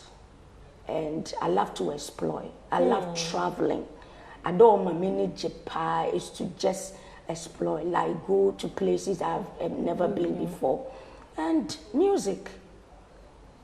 Music is one thing that really love me, and it's not basically about my own alone. I love to listen to foreign music. I love to listen to even some of the hip life. And one thing I want you to know, there's this guy called Shatawale. People don't know who he is. For myself, I have seen who he is. And there is something about him. Say, he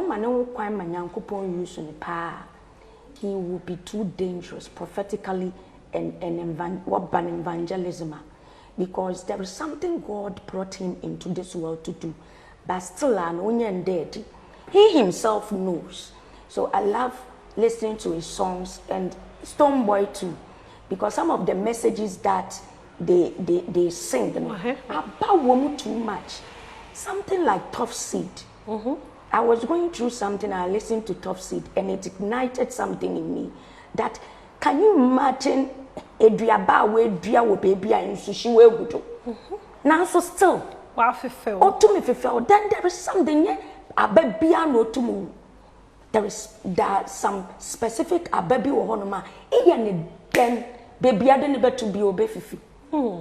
And I listened to my friend Shatawale Ninum about fire. Something, there's a song called Fire or something. It actually encourages me a lot. And somebody like my mother Juanita Bynum, at 24/7, because the messages that this was, I listened to Ram's Horn, and it changed everything about me somewhere 2003. And it brought myself to me. I actually activated it immediately. I listened to the Ram's Horn and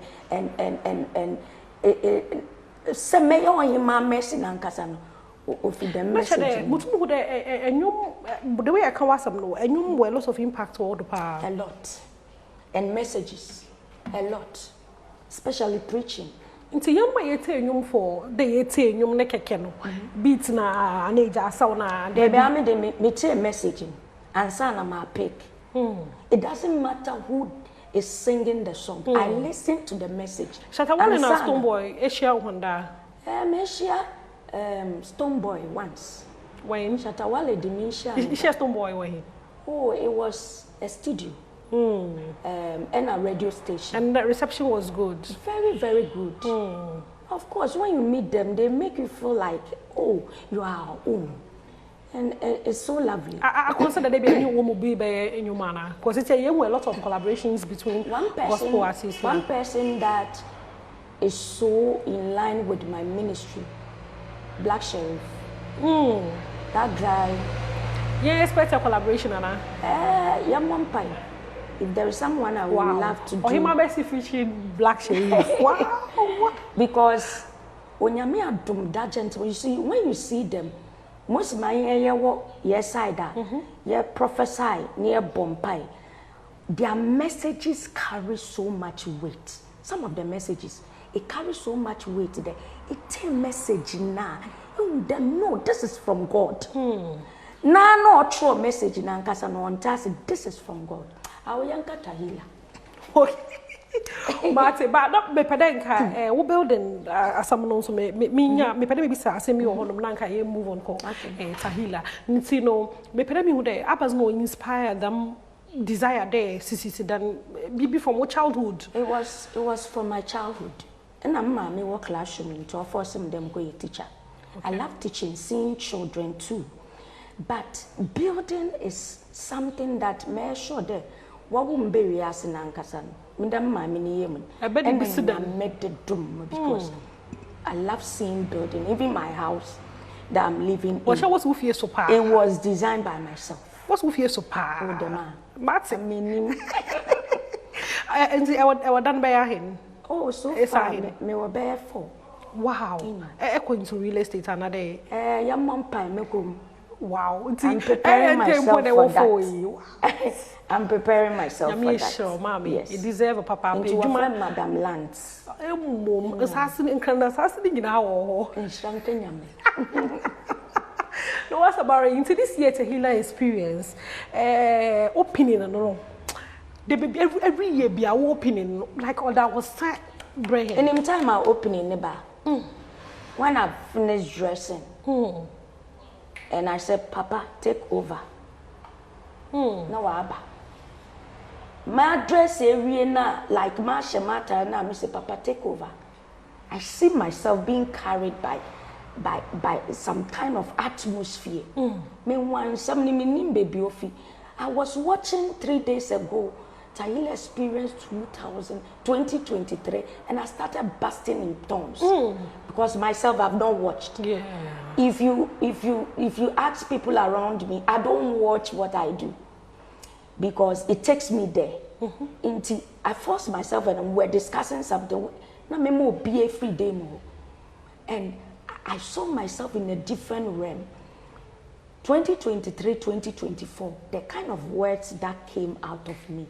Me nim baby ofi me anu de waba intino enhyiranka nyame the kind of thing that the Lord wants us to do yenya nhya so me do for yenya nhya ase ye be esukwa to the extent that we want people to see the hand of God when it comes to Tahila and other worship. This year he fan a call Tahila experience. This year nyame amaye manka sam papa my papa Bodinya Mitchell, no, chairman of Ohima Mercy Ministries. Oh wow! And he also want to experience that he'll experience. When you want to know this year, why am I kind of Yame Woho? And Obi because oh, I want a bit to me. I couldn't yes. Yeah, papa, my main auditorium. No, yeah, for main auditorium near for celebration. Wow! Now outside the ministry, yes, and now very big giant. You feel because 100 day. It's very, very good. Now, are you free? Oh, you're free. Tahila will forever be free and forever free because this is a covenant we have the Lord. Marty, oh, but you remember until no share camera you not to say for be done Tahila, but dates BBA Mahena. On the 14th of September,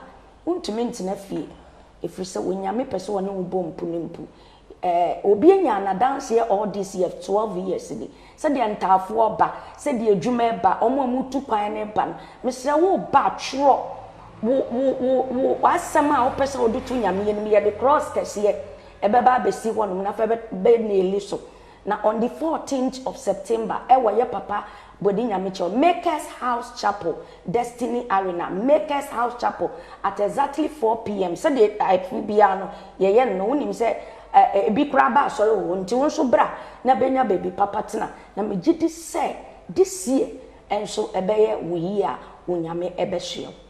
Okay, Mahama Messi, nyame show papa na minim de manyame ye every year no this year it won't be any different. In fact, overflow. Obey who papa, you ever for atomic streets no doing that. Papa, no, you baba Tahila experience, menu who film crowd portions for was one breakfast no aba ye so no you able to your hope no and I count for him. Portions restaurants, makacho the local, the continental dishes in no hana ibinya no one your love for no kofu kan some power de ma mini obe campaign busy be come up papa ntino bra portions na bra bezizi e wa hade from 0597435 for portions for na on the ways ban kama delivery bia no and who sem nyina waye wa hade izino e the front door president for the Brothers and Sisters Association share Watahila memory through ate share honom na nyame be pija nsa ma bibia ra da wakomodo no waye exam hana yezo nkomo no ibesi nyame aduma yebesa na yeshia makra one. Yada se yansa mo kwa baby Adom TV Badwam Jumadi so yada the fancy door ne ohima mercy ase Tahila experience we are sure said this time will be able to kwabna yakubi ne man sesam famma na yada o masie wie na asemwe no gese ya na yeka ade bi ohonu ma ye jato honu sa betan ne ana sa ba bebu aboye and ye koso bi an nye obi na ye nyama mpani bi nye mpibi yenya ene yete ho ne yi ni ya ne baako ya nka mienu sa ene de ne ye kasa ehwefin efin mene ye papa tesa wudwe hwa wonti ase efini ye be yi videos ni bia mo hwe serious o ena adi so hu bidie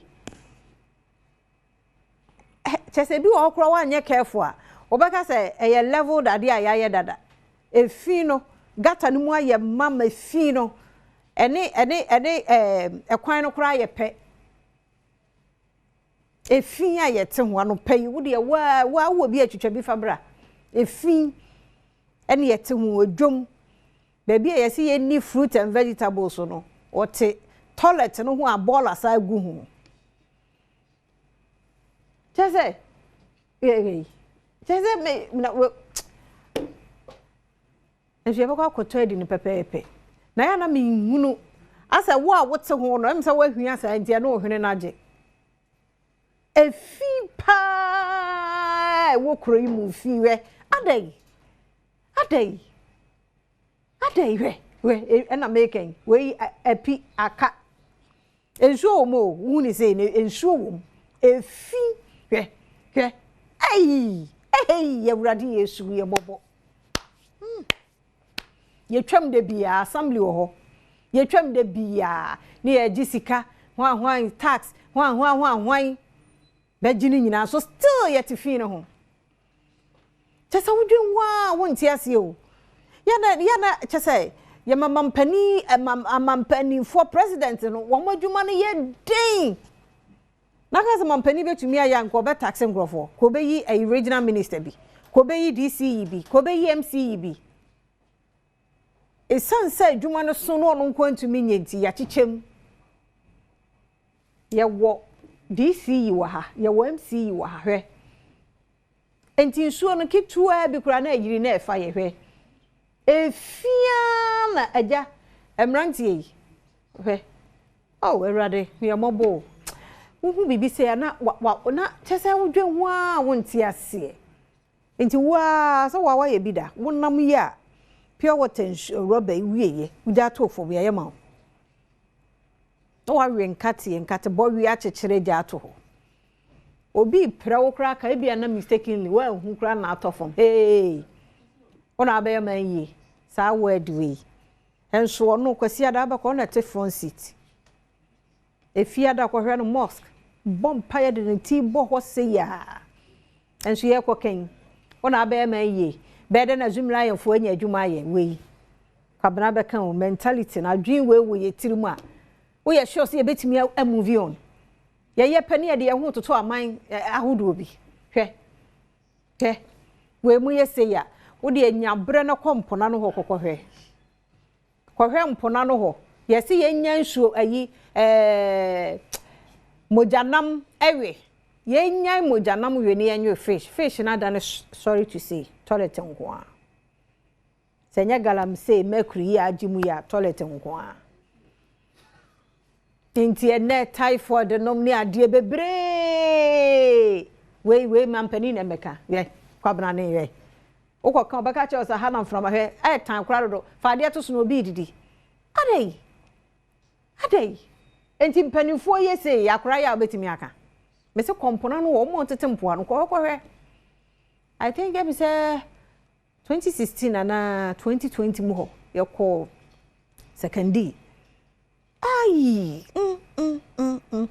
mpoa no ho bi ye ko ho enyo ne nsuo se toka ho onza ho na ya nsuo ho dada enkoye sei hey so hu niema bi se ya ho wahwe aduane kura ne fish kura no onyu bi da nanso nyankopon we ni hu paa o ya no abo arefie ni ade tini ayi ani because the way ya kire na akono na so wo firi ho no paa ba wonwe ka enwura na akora ya se ya nwura nso kura anye he yete hu aha kura na ye ton kokoko no ne wache ne sa wache no so na ede no so te say ya kasa de efi ye di dwa wo ho makoni tomatoes ni nyaado a fresh vegetables no omo na te bola no ho omo na te gata no ho nti maame ya miwa yesa wo association o ye wo market ye wo association o ye wo queen mothers nyina wo ho maame mo e de ani die mu o nya se me pese ma no tra na bibi etesa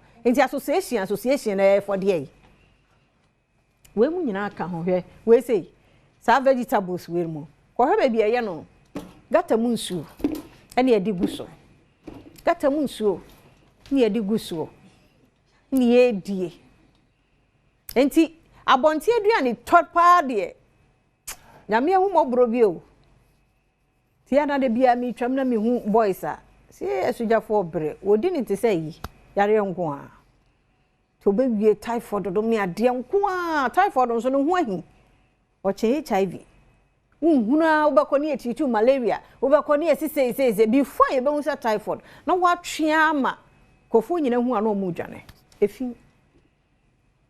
efi na mo amo de mo tete mpona no amo mo kasa ne se ho na mframa fa ye to ho no na tesa assembly no mo wai obeya na obi a compromise kwaji sika no agya wo ese bo mu nyina aban bi ma we nyama mpani na beba be ka che ese ensesa eyi animu we ye tontare wo ho ahwa mo kwakoto atade so ye tifi ho efi we ho na ye efi we nya obi a na ye ya na ye ya de ya sori ano pa address ya ba na fi inti enya de inti dia assembly no inti ye be the regional ministers asa adwuma no mwada so kasasa ne brofo sa na ade ache na afena so ne ya sa akwa abesi kasasa bastard boys mo ya di o na te say de wo mutimi ragata no mo dia ye tum kwabna ne ba no wo hyem no wo pie bastard boys mo ya de pa ya mi hira mo hwe we mosquitoes ntontom nkoa nti na bibi ma ntontom pa ye hu no fi we na we kwa obi krom broni krom dabi o onye sa das bi ni si ho na odi atum yenso ye de akwa kofa fie banche eni nyaadoa aba begu abonten de mu a sankama no mu nsuo na nkam de atum na epefa ho obi adwuma ma mefa na ehwiegu we ye kasai na mrantie tuom ho asie oye na no ye so omukoye ache motade ye ni na wotweda na asa agina mu se fi ngo a chese Oma yo omo so omo boa ye nti no. Ya anya fi omo nya adwuma nye. Wei adwene wei. Wei. Ada ne yete sa. Adai. Mate ni wa pra kam. Wa hwiagu station wa. Ne adwonso ho. To wura station ho. Kan. Ehwe hunu mu te se bibi. Fin. Efin ko a. Hey. Eno so je se ya te ho task force. Any committee. Ansa ne be hu sa de na ye na enye. Ko overhead na se ho. Ni fin. Overhead ye nyina ye hu. Painting ne kama fefefe. Ko hwe. Sebi won ho adwen ne nye no. Wa no wo twa ne to odwon so gu ho basa. Nimgo asiese ya. Chese ha adwen. Ha adwen. Na we mu nyina ye nyina ya sudie, we nyina ye fin we. Efi hwe. Adai. Na kwotwo ba sem ensu a we be hwe agu a. Na obusa se afin we na ye di afin a. Efi tese me hu omu nsu ya ombe hwe agu gatamu a. Me se ye di ade a. Aduane e no ahu nsu oni. Na roba bi de damu. Na bonte ufurufie no abehwie wo dwonso agu. Me ngata nsu omfamu. Nya sente nkwa, nya kankan nkwa na ade ba. Efi a yesie toilet nim. Ti wo sori anopa na nkura ne ba me ne papa nyina no mo nam. Enso ye ne yesi ye ni atie. Die pa ne pese ye kire so men. Chese bibia nkoso. Ye gina saa. Ye beka sasa ye ni na wotweda. Na dada issue abebom ne remove. Sa no man ni ti o. Asamba ye ni na wotweda. Ye shomu gigi. Where ma bibi foforo mebom ni ato atwene. Wenu mu na wose ye ka ho asem. Emrantie se etu won hu asi wo ye adwuma se ni afro no abo o ma baso. Enye de obi be ye de how beba. Da bi wenu mu sei efi krofo kunu no krofo ma to hu asi ho. Wei. Efi ebedu che no masa kohwe emuraku. Ti wenu station masters wenu nyina so ehye adwuma ne bia. Obia kam at least more expect it. Opra ya boano ya what dustbins. Ya nyinya dustbins a lot dustbins in sisimia. Eye made na sede no asesa. Associations ahodo a one market. Wenu mu na wo se ye. Obi oye fi wo nanimu bia na ya sunshine no. Ni e kan sa jane sa. Na no ye kwa na ye ba. We asem we jisa ha na ye beka no. Esi e kan. Esi etu ho anamo. Yen tu fi ase. Enfiri o man mu. Ne fi ne mene ye dodo. Yare bebre efi. Yare bebre ye fi na ayensa. Ma me kokwa bena hoye. Na ja. Ai. Kwabena. Ame mo akwa be. Ewari ya go bom. Nye wona me say wana. Oh, minim sa nya me a. Efi ne de. Text messages na e ba. Aha. Na e me say. Well, Ghana photo do na gidi say I mean kin kind of maka. E wo fi no. Na me da say ko fa we buy o say. Yes, sorry, I say cleanliness is next to godliness. Ya ka chi ye nko bi. Enya no kre. I say we bring our home refuse and drop them in city dustbins. Inti ono wa yi fi free ni fi no. Na obeje egu. You know. Ahumachi obi ani wa. You know, inti a lot of the text messages on Efino, but the kwepa na say Mr. Mahama hu yen. Ghana mine one kasa wo mine. And yes aka just say brighten the corner where you find yourself. Na no oba wa dress shepe e be ko fie na fi. Mr.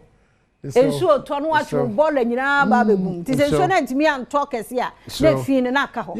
Yama there kind of integrity hu here because integrity is say oh ya dia obi an hwe so be ya dia ese fata.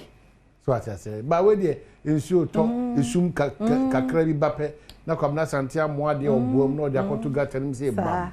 O hwa ha na obi ani ho a. Wa na odada ho because ekokokoko anko oba so a wo fa ase na bi obusuo ni bi do bi ana yonko bi wa na odada me doctor ba ko ka sem bi say diabetes ye betumi a reverse ene wo kire mu na nam say e nokore aduane na ye de etete me no Saa na mi nyine me so ma wo me so me de tete me ba. Enti saa na me ba no so de betete no. Enti saa, enti say ye aduane a ye di na ha ye ma ye diabetes na saa akra no so nyine no. Ono so saa efi aduane a wodie ni. Enti saa. So erade hu ye mobo mindset and the most important thing that mindset and say when adwene sachira no antima anya adwuma will change all manner of parties and all manner of people and all manner of governments but we will arrive at this same point and I feel so me pese amman panyufo ahodo so will take up that responsibility. It's very important, that responsibility, to ensure the money are difficult. They say these are political bold decisions that needs to be taken. We've taken a bold decision to fight illegal mining, but that boldness and yielded any fruit because of Yankasa, kwasi comes not ujina quantia attitude near the Galamsey. No, ebi na aba fin so. If you the okay, the Galamsey boom the mine we na aba. If you the Galamsey the yadie aye kurankro or ebano. Na sade eye Galamsey so the ewudie ni sikanibre ni krono ni demdie ni amwadie. Any akukudu edi di semone na edeba ekrobia so ni so ade hundika koye sika any tumia ehun sunsanso no ehad de bia de ka see I'm building that needed foundation, and that needed foundation is a clean environment. It's a country where people are healthy. It's a country where people are honest, they are transparent. They think about their country. Ghana first. Not a country where you think of individuals or group of people or tribes or religion and think that this is a class of people. Let's say nobody in common. It is a fino, any class. And illegal mining, none of the Americans and minority that is doing in Suma for 3 weeks. And now go baby, and they will be a piper. First 2 minutes, they will papa. It is, if you can't say, Obia Mania sound will be the Libya Digibre, a Casafa Sanima. For the past 2 months, is a 1 month, if you are man, Quanamo de Bano. If you tomatoes up, I want if it are a Tohana if it are. The Ghana cry, Gia to say GM and Kamu, I don't know. So BBI is accepted in this country. Oko Joshua, that China, Castle Gunyoma Bibre, won't tell you for drinks now.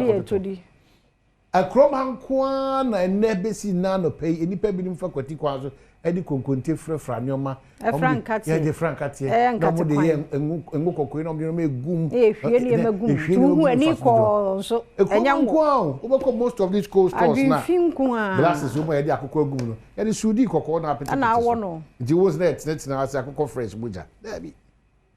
I don't know the kind of mindset, and somebody my boy Crana. A Croman Kwana car, she has if you're not a Pameka. Say, Ensaka, driving in and call for Mudan, Obiano, Yakopens and a crazy pija.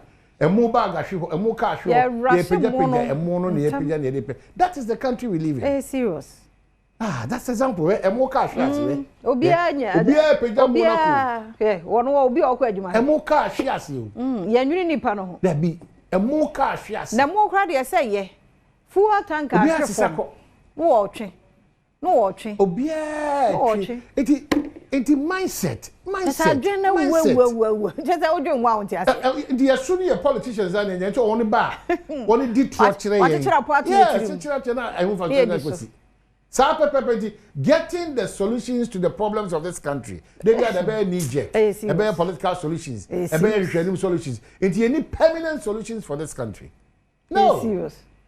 No. Just say mindset. Eh dey na ka hwe asekura na. Sa nipa dudu ejina we nya akukuduro. Kokosisa. Unfortunately for us kwasiada, they be ada kwasha ka beka mo de nyame. Na mo ye nyoma ensem fa. Kisofo bebre so bone kesia na ekoso. Shia. Bebre. Mi hunu abibi mind o chechire ya ye nyina en we nya Ghana hango. Ba bia se bi o ba bia kwa da African country. Adam say eh na one boy ye kesa wo dwen ye ho a wonti ase if you am Dr. Bano ne area kwacha ka ne so for Charles Osun en kasa because no ma mejina so na ya fina ne galamsey eni akwatia oh your mindset is so dirty say ye kwoto abakra wa akwatia ko yidipa tie the MPP ka tie the nisika moja begu and the besi ye ntu na wona mpedifo yin to aso media fear oh my goodness Charlie this country. Sometimes when you wake up and then you are coming to do this your service to God,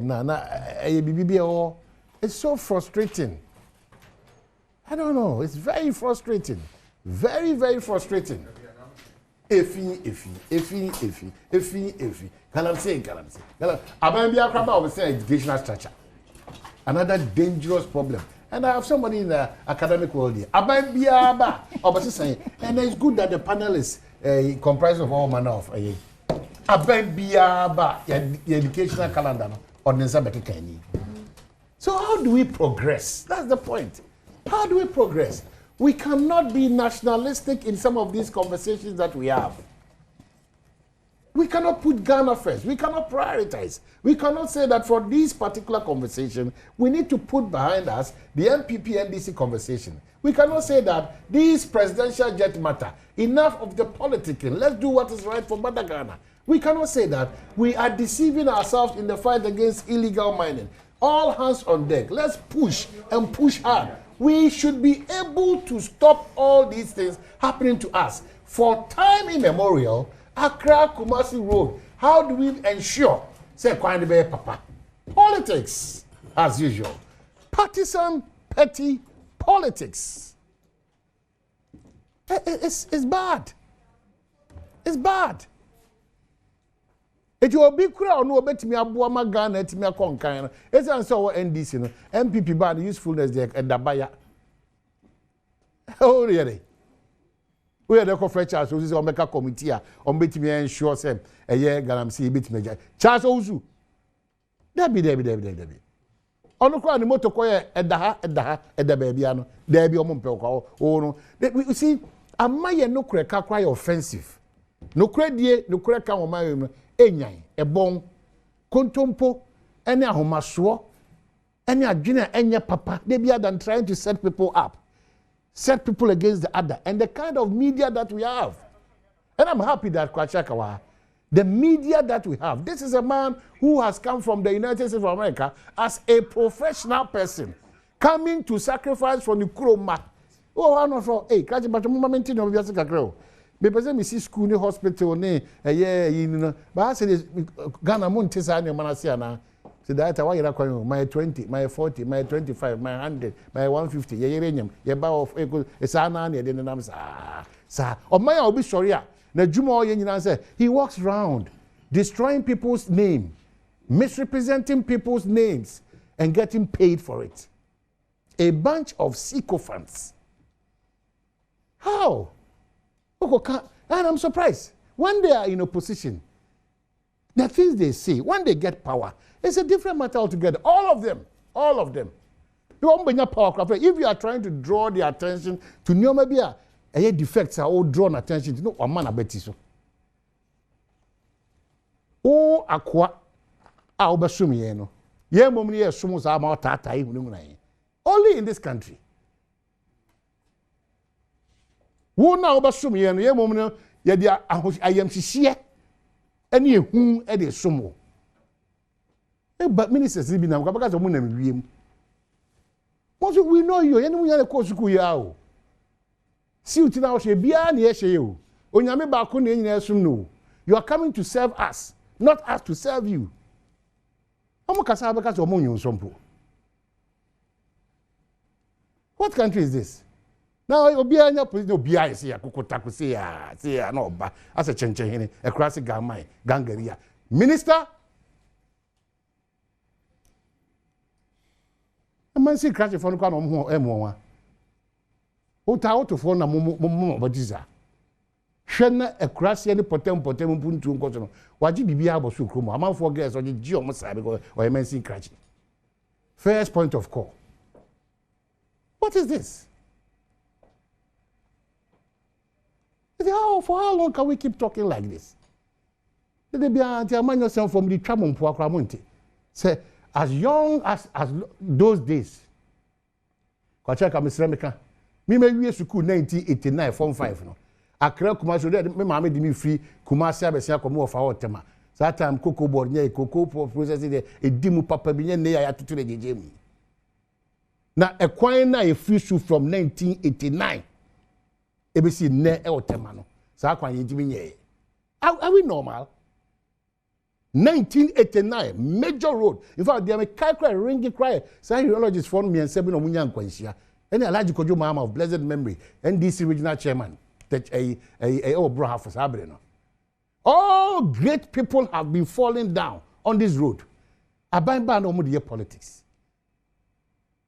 Or ye kwensima be do no akof say ahemfu nyina be gina ho. No obu nyina gina chiri. Na nipa nyina assemblyman for the party. Even the party is even expensive than the kwana ya no. Why?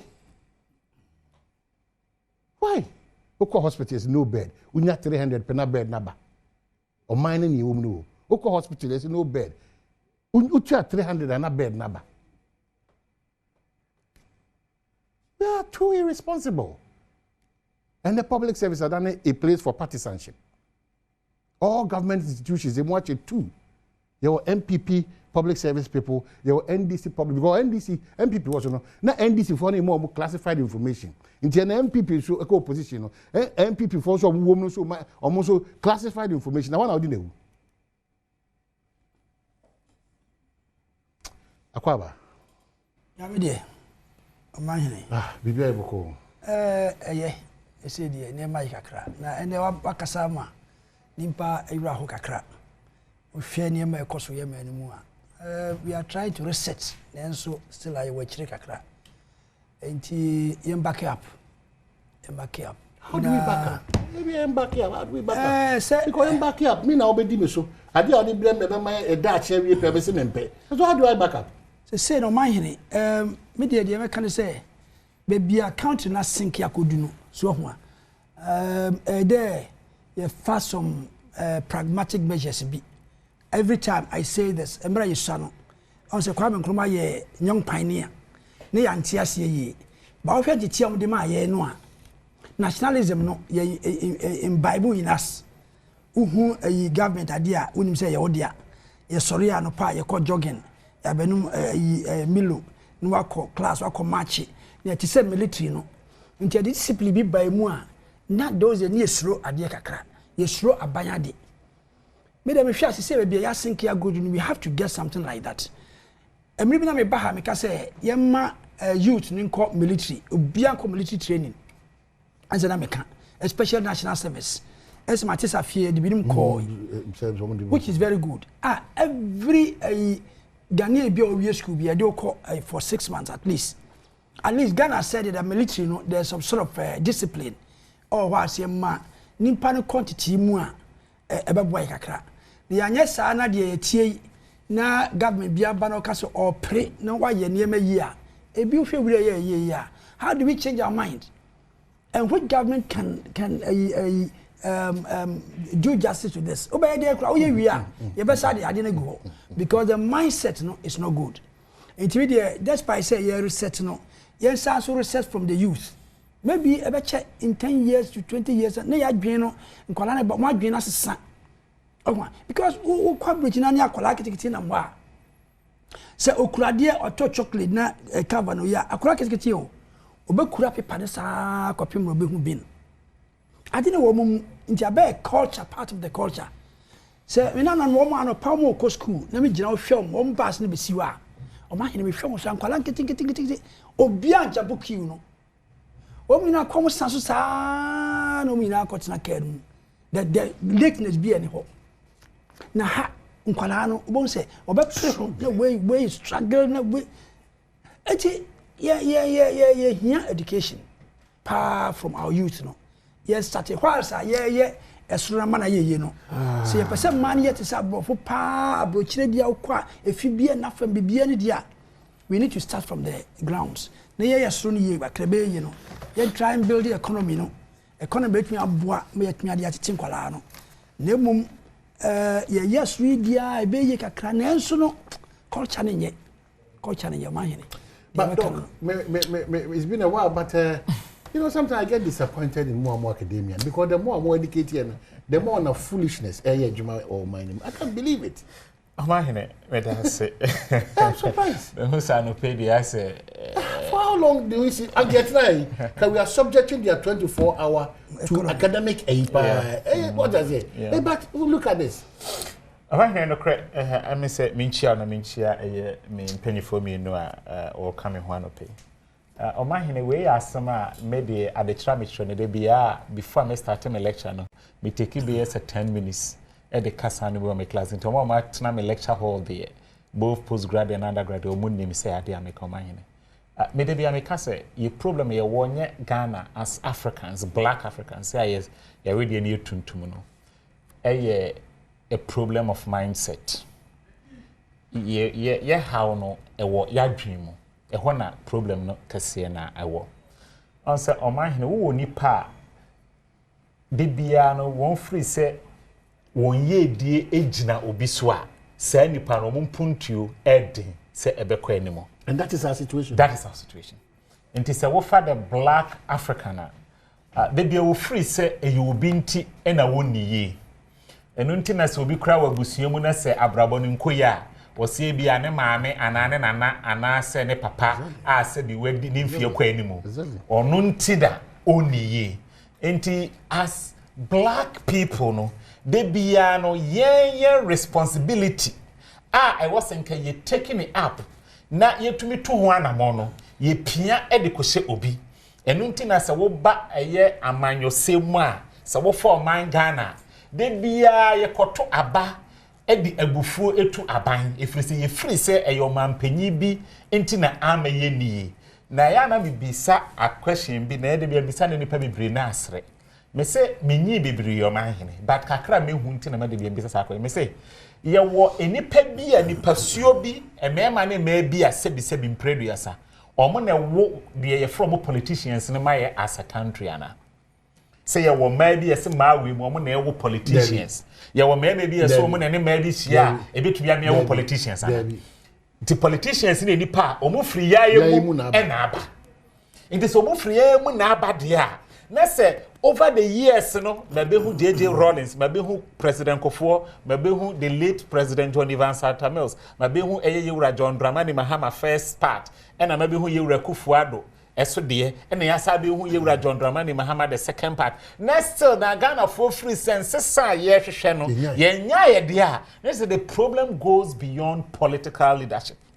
It's a problem no eye ya ankasa o mahene na wo ka eye galamsi asem Omahene time Yesusa se ukọ ukuro ma ye wo ho se me ye wo bu ekura se de hwa ikuro kese se ukọ ho no mo time na me so a Omahene a ne den time no Omahene na nimdie ne anibie enni ho Omahene I can tell you on authority say na ekuro no mu eye fe edi ni sen na nimdie ne anibie e wo ho aye friend say technology aba adia we say edru eye efiada ebenada yetumi kura ka se o ema anase obi ankwa afum kuro no nyina ye kwa akodokwan ye kwa akododo nsuo ho Omahene me se me esu eda bibi ye wo me wo bo ase pompo so the last time me ko hu nsuo no Omahene me re ho ye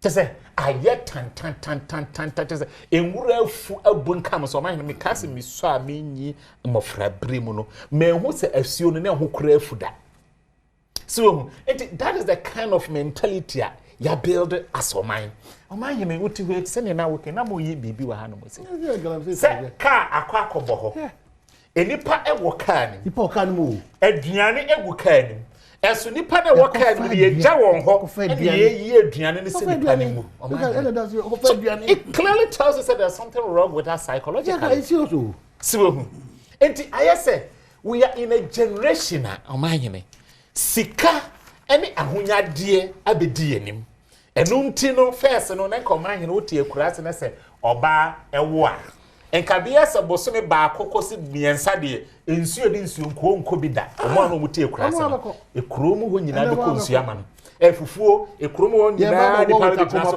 awo ama enti de enta na sika ni ho but the nam sa communalism na ewo ho ni nti no sa community no na ewo ho ni nti no Omahene na sa ahokyere ya na yehu ni nei no na ewo ho tetene kyen lebre mu enso nam sa odo ene adwempa ne ye de krakra yehu nti no Omahene obi kura betumi afa wafuom se bode ene bia ne bode ma ye obetumi atwa bi oduru ho anu de afa ofi ache so Omahene me na me pe bode na me bode ma me duro na bode nyinimi metia apem me yensa a me de kwakọ fufu Omahene enya ade a wo bekasa enam saa de we nti no na saa ahokyere na na wo ho a na esen ne mpode no na ye nhye de hu na na de ne ye hu o ma hene ena wontumi nkoye saa wanhwe kora nipa no do be court ame ache wato eto mai ni se wo bisamia teacher for de ya famu de be ne betumi aye na emom se enipa na nkasa enya adwensakra se wo mo besesa efri esu a wo mo wo mu ne wo mu timu de o ma hene teacher ni lecturer politician, president, whoever you are, said you as of 4 aircraft near a bros and aircraft, they say as of 4 Ghana, as soon as of 4 no more in the 90s, and to add into a bonnet, Africa crowd, economy which I'm facing. And to any actual say, young problem, no, a dream problem, or say, young said before, you to say, yeah, and a problem, and to yappen a bit to me. Do we have to do the Sally for Manqua type of a year? Yeah, where we I think we need the leadership. Akasa. Yes, Akasa. Na it takes somebody to change our mindset, and then we should not forget. That's why we elect. So leadership. Until somebody leads to change the mindset. Yeah, to me, sir. Nipa biya pese nka onye adwuma. Obatina ni etua nka no di no nya ka nya dan. That is the natural human being. Nemo obi na wo hwa ofia. Into yenya police. Yenya military, yenya way, no say udi bonia na police ni nacho. And we still need an organization, obiba organization no. Ofia China was no country because those the kwabin kumana on no pleadiama China in the United Nations. Because China was nothing, yesusano. Na China Mao buy no say reconstruction. It won't no book be a friend China reconstructs. No shas say cultural revolution. Almost making conscious effort, leadership, be brave we. No more conscious effort. Most the mindset of the people, the status of the Chinese people. No more leadership. A year man, Nipan address a sign. So only China for many China for years more. They are different. They are obedient. They pay ni because of money on baye. Near the ena China as a sign there. Oma baye say no. And here that kind of leadership also be saying enter make us enkwala you started the show ni adia na wan hwe ya ba say economy ni ade na obi but is there any future generation you try ni you use be you enter make say the leadership is started ni ye hwe ya start enkwala abrem ye num dey say no ya adwen wira ye maami onya ye na akofie ni su agu gatemu aka ho untimi sesa no nemum the children no in between almost school a curriculum near the Bashim. Fair near civic education, yes, now the passive, the good, and the bad, you be a piano, now being all those things now at the change your mindset. No, and these are the things you between the abba conscious effort to change the mindset of the people. Right. Now, at me, Ama, in future. Okay, so some also, you, I don't know, but you have been there because, especially with the issue about Galamsey. And those times you talked about mindset. Kabune kuna ye kunu etruoni sikane interest levels near very high. Did the end they are growing AD, and we are still faced with the challenge. In fact, no acquire the NDC release almost strategy to fight Galamsey. I read it here and I realized that compare the same sheets. No, they go to doctor anymore or mark your because about copy more. Which over mark them down. So I don't know what we can do again. Paraphrasing. I don't know. Honestly, when you wake up now, it's like, I did not tear for so be uncle anymore. Cobra me that's me dog me who na check.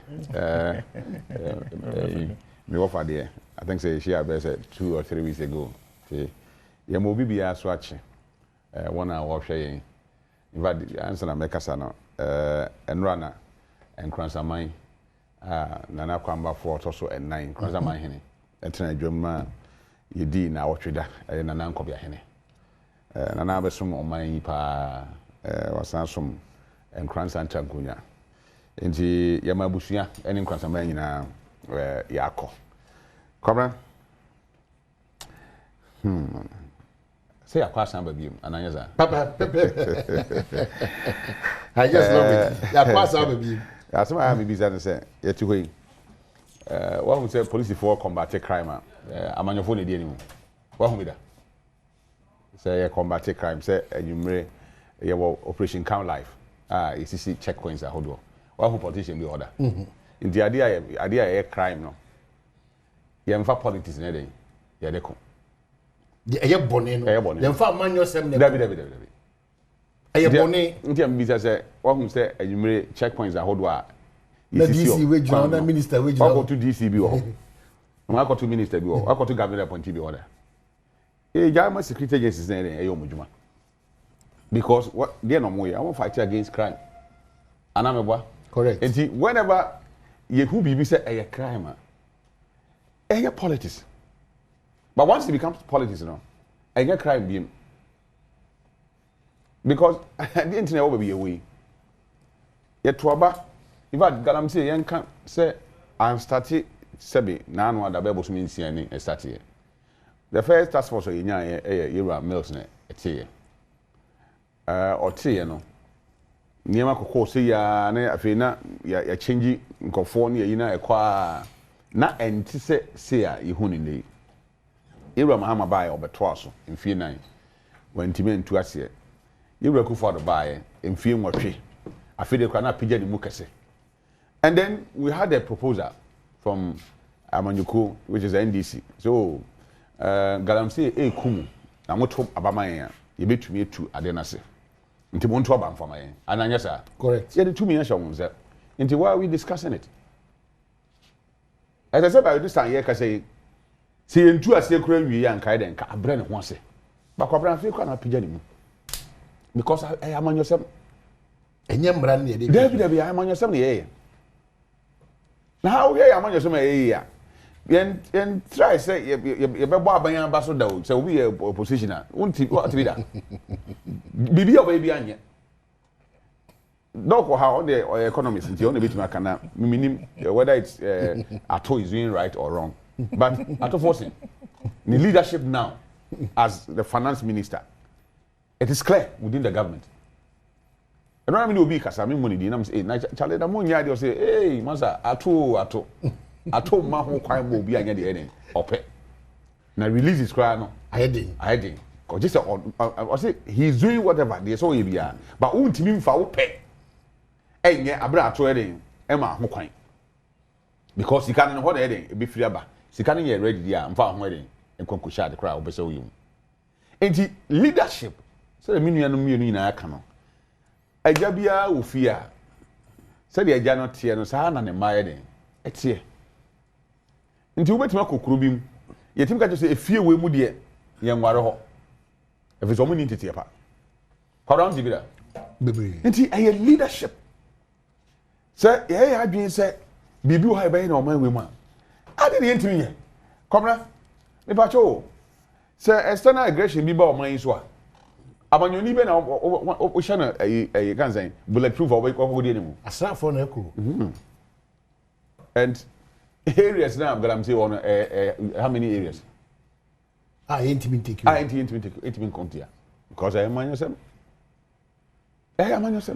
so the problem with specific galam saying am on yourself yanku me say ewura Kofi Amabo abeka say task force no mate secretariat in the task force nya ebeba secretariat no na many age the reason is that an enim near galam stop interministerial wan e de ben ena ameboa yan disi bai changes no him obehu na obi free ha onso the task force obi free task force obi free this year make kan bibi o graphic him police task force akoshia minus okumase dokwa ena omo kwa omo educate omo chire omo adwuma omo abaye eni yana Roberts ni for no yango shi omo because obi o lease or legally or lease no or adwuma enye police adwuma ye wo minerals commission ho a omo na se omo di mine na chi hwese even though or lease o area ma so timi e mine na mom law no mra na ya fa mine ho no u di super paper na come so what you say sir enye police asem but the only krata or the adwuma ana de o krata o ye adwuma so on fa mra kwa so nya adwuma no ye wa appropriate institution I say dealing with those people. Why do we have to go and meet people?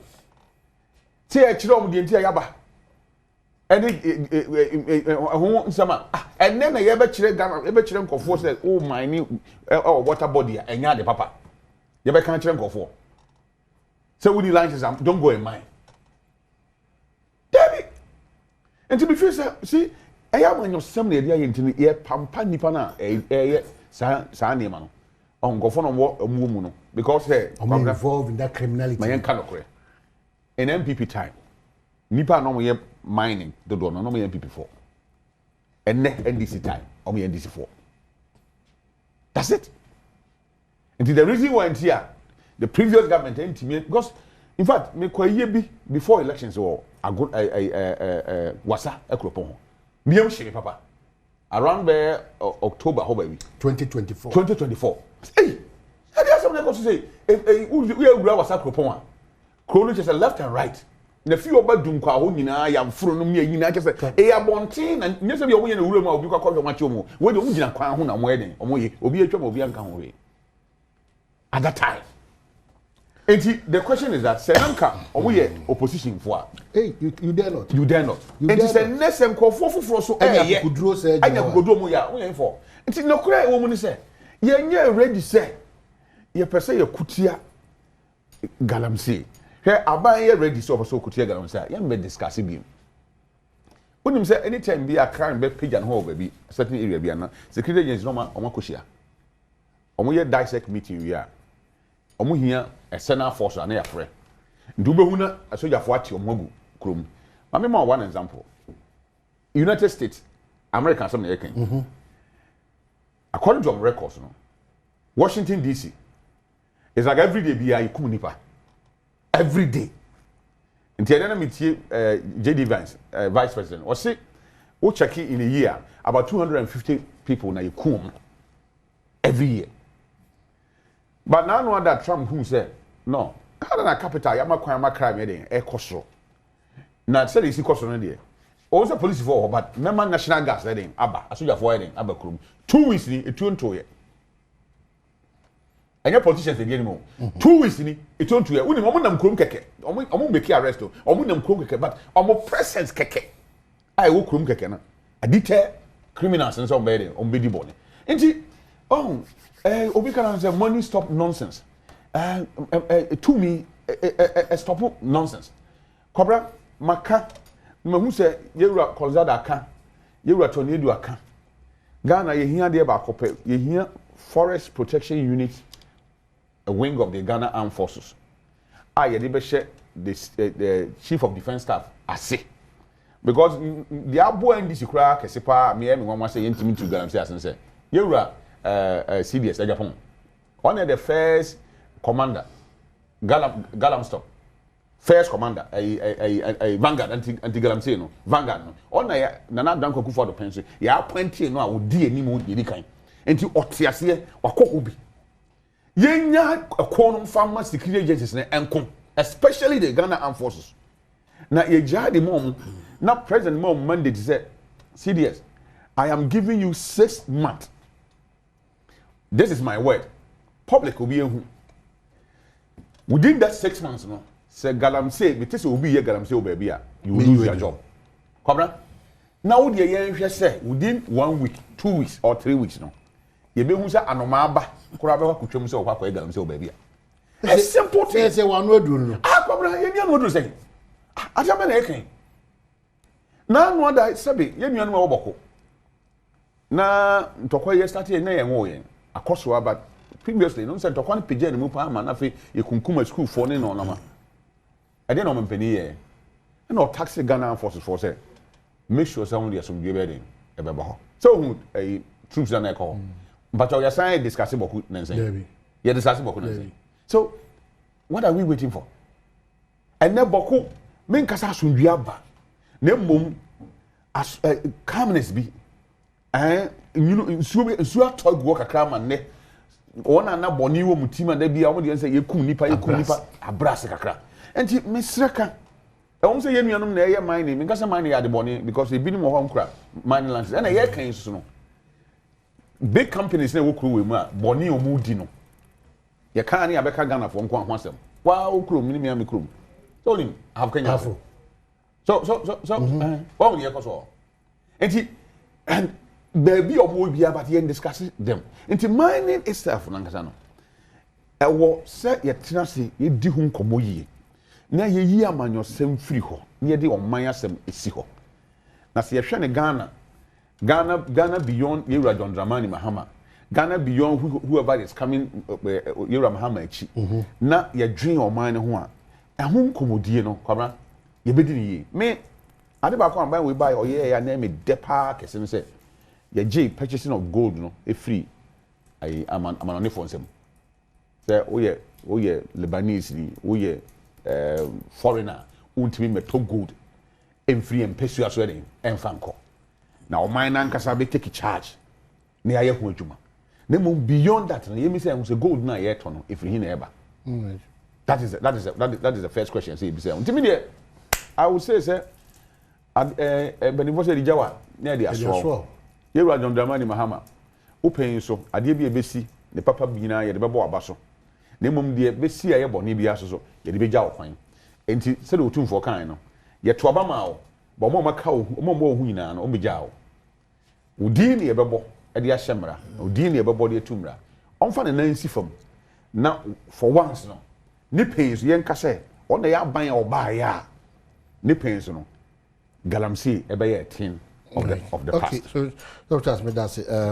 Me was na so could be quickly now go bibi o and now you okay with the work no galamsey na em say okay. Okay, ye be kwa ba ye ba doc oni eye kwachaka. The issue of akwatiana ye kan wasema munchi ni guns na chance ya kwatichi efi wono your mindset them say we conversation we conversation because akwatiana ye ko akwatiaka wa manone no moko to aba mu de etuo ni aseka na mo fanko I think cry ye di paper bro fi opa wo vote yes say paper no uni how bia uni how cry it mean ko hu se se unsem bia ye send a voter in bro wo fi voter card no. Bro, it's just a kind of bibia. Who can voter card paper na ballot paper no. Let the GDA was somebody who could post to a year. Oh, the Kogana post, they didn't post it because it's be good near the audio, the paper na brofi. Now I caught. Oh, when you oh, Tena for a vigilante for me ever bomb a new by me. Who crowd post you? And the could do. Ever come my account to amount. Who post you? And the could do. Exactly. That's how I post you a year, one day, and some few hours now could do. Hey. Yeah, they are in brofi. My no, I dream master my maker. It's what who say. No, go back as a very good over. I quite like a book. Also, mean, tears you come now. No, it's a nice problem. Okay, so you're Quaba. Everybody was a go with. Well, they didn't come be and maybe I think what joining her. Obia Mesa, I'm a science. It's about mindset. Dr. Frank Bano, any at how? Quachaka, any at how you. So for what I'm going to pay you. You're back here. The conversation, bottom line, mindset. Awesome. And yeah, indeed. Quachina me here, economic classic. For instance, you're quite aquatia. Let me add my second and third. Na. In commercial CPP free by actually two actually maybe we actually say I say actually many the course idea ya dika ka mindset no wasem I don't see how I got to aba e ko kire adwen na mbrante bi fatuo ni ade I'm say please you deal with them drastically yen sa culture no free completely na yen hwe ideas aba wo ye ko to ne de me se me kire madwen de a I feel say NDC ewo a chance no so on the be winning because he said you few years kakra ye buy ya goodwill no ho Ghana for a goodwill and an maybe some buy honest last touch we share CD dollar stabilize yes we share ye levy o me say ye levy say there entina me send e yi kura momu na me send na mabufu no pe kura da bi na me send kura say me send me ya enti every time we work ko vendor no ho enti anu say no affect general population o share car duty because of the dollar no ni cedi na abafema car duty abafem e wi a e ka bia car for the boka pa yes na say car na kofem car for na ka say boka pa ba ya ye koto no afa ba itu nti say we kwa ba fe ka bia abafem carbon here there yes duty we ntwa mini opinion no carbon here there o ma talk cars no dada I don't make a try from duty coffin pa there be $60 na because of the cedi no near in abafem $100 you get the same. Even more, even though price na abafem what's the sign you get more dollars nti no ama na system mu so ay car o hwɛ mu hɔ na minimum tension abem inflation nso so akɔfam na o hwɛ borrowing nso akɔfam na nima bi reduce borrowing na arrogance of power also otra konwa nso cha na I say a hantan kakra ba omu eno ha MPP for say so far we no buy no unya hu sa arrogance no mienu bi umba ko mienu bi well eno en kan sa mienu mienu se bi ba ko mienu bi and corruption so far so scandal my the man how so buying free so who does a scandal order Debbie those days I know by cash for seat no ne cash for report by just any kure no kure oh I need to say here kwachinie I don't know how much when government when war for the first 6 months the goodwill is there and I believe especially the cedi to the dollar yeah I idea practically will be oh the amount boss nyema ebre ho a but when they practically card duty akofam yi levy ye twam cedi $1 no enti prices so cost no on say stabilize prices are econo say na ma for expect COVID lady no but they need time to take that one out they need time and say IMF ni ade ni na they need time yes I think say beba now say anyama na easy for them no they say betting winnings so say so much emission na you know COVID no na tied to IMF I want you to twem just like that and it's no aka ho no but of share there twem betting winnings emissions no but the effective amount for per betting say brand here no effective on practical obehu ye level practical obehu and rate of rise of prices no and so stabilize amount for expect say the prices no e ba fam oma na ma for but at least no stabilize eno no hunti giri say amount for be hwe ho na omo de ato abana ma MPP sorry omo de ato aba NDC yes me ya be yi di David man carry kra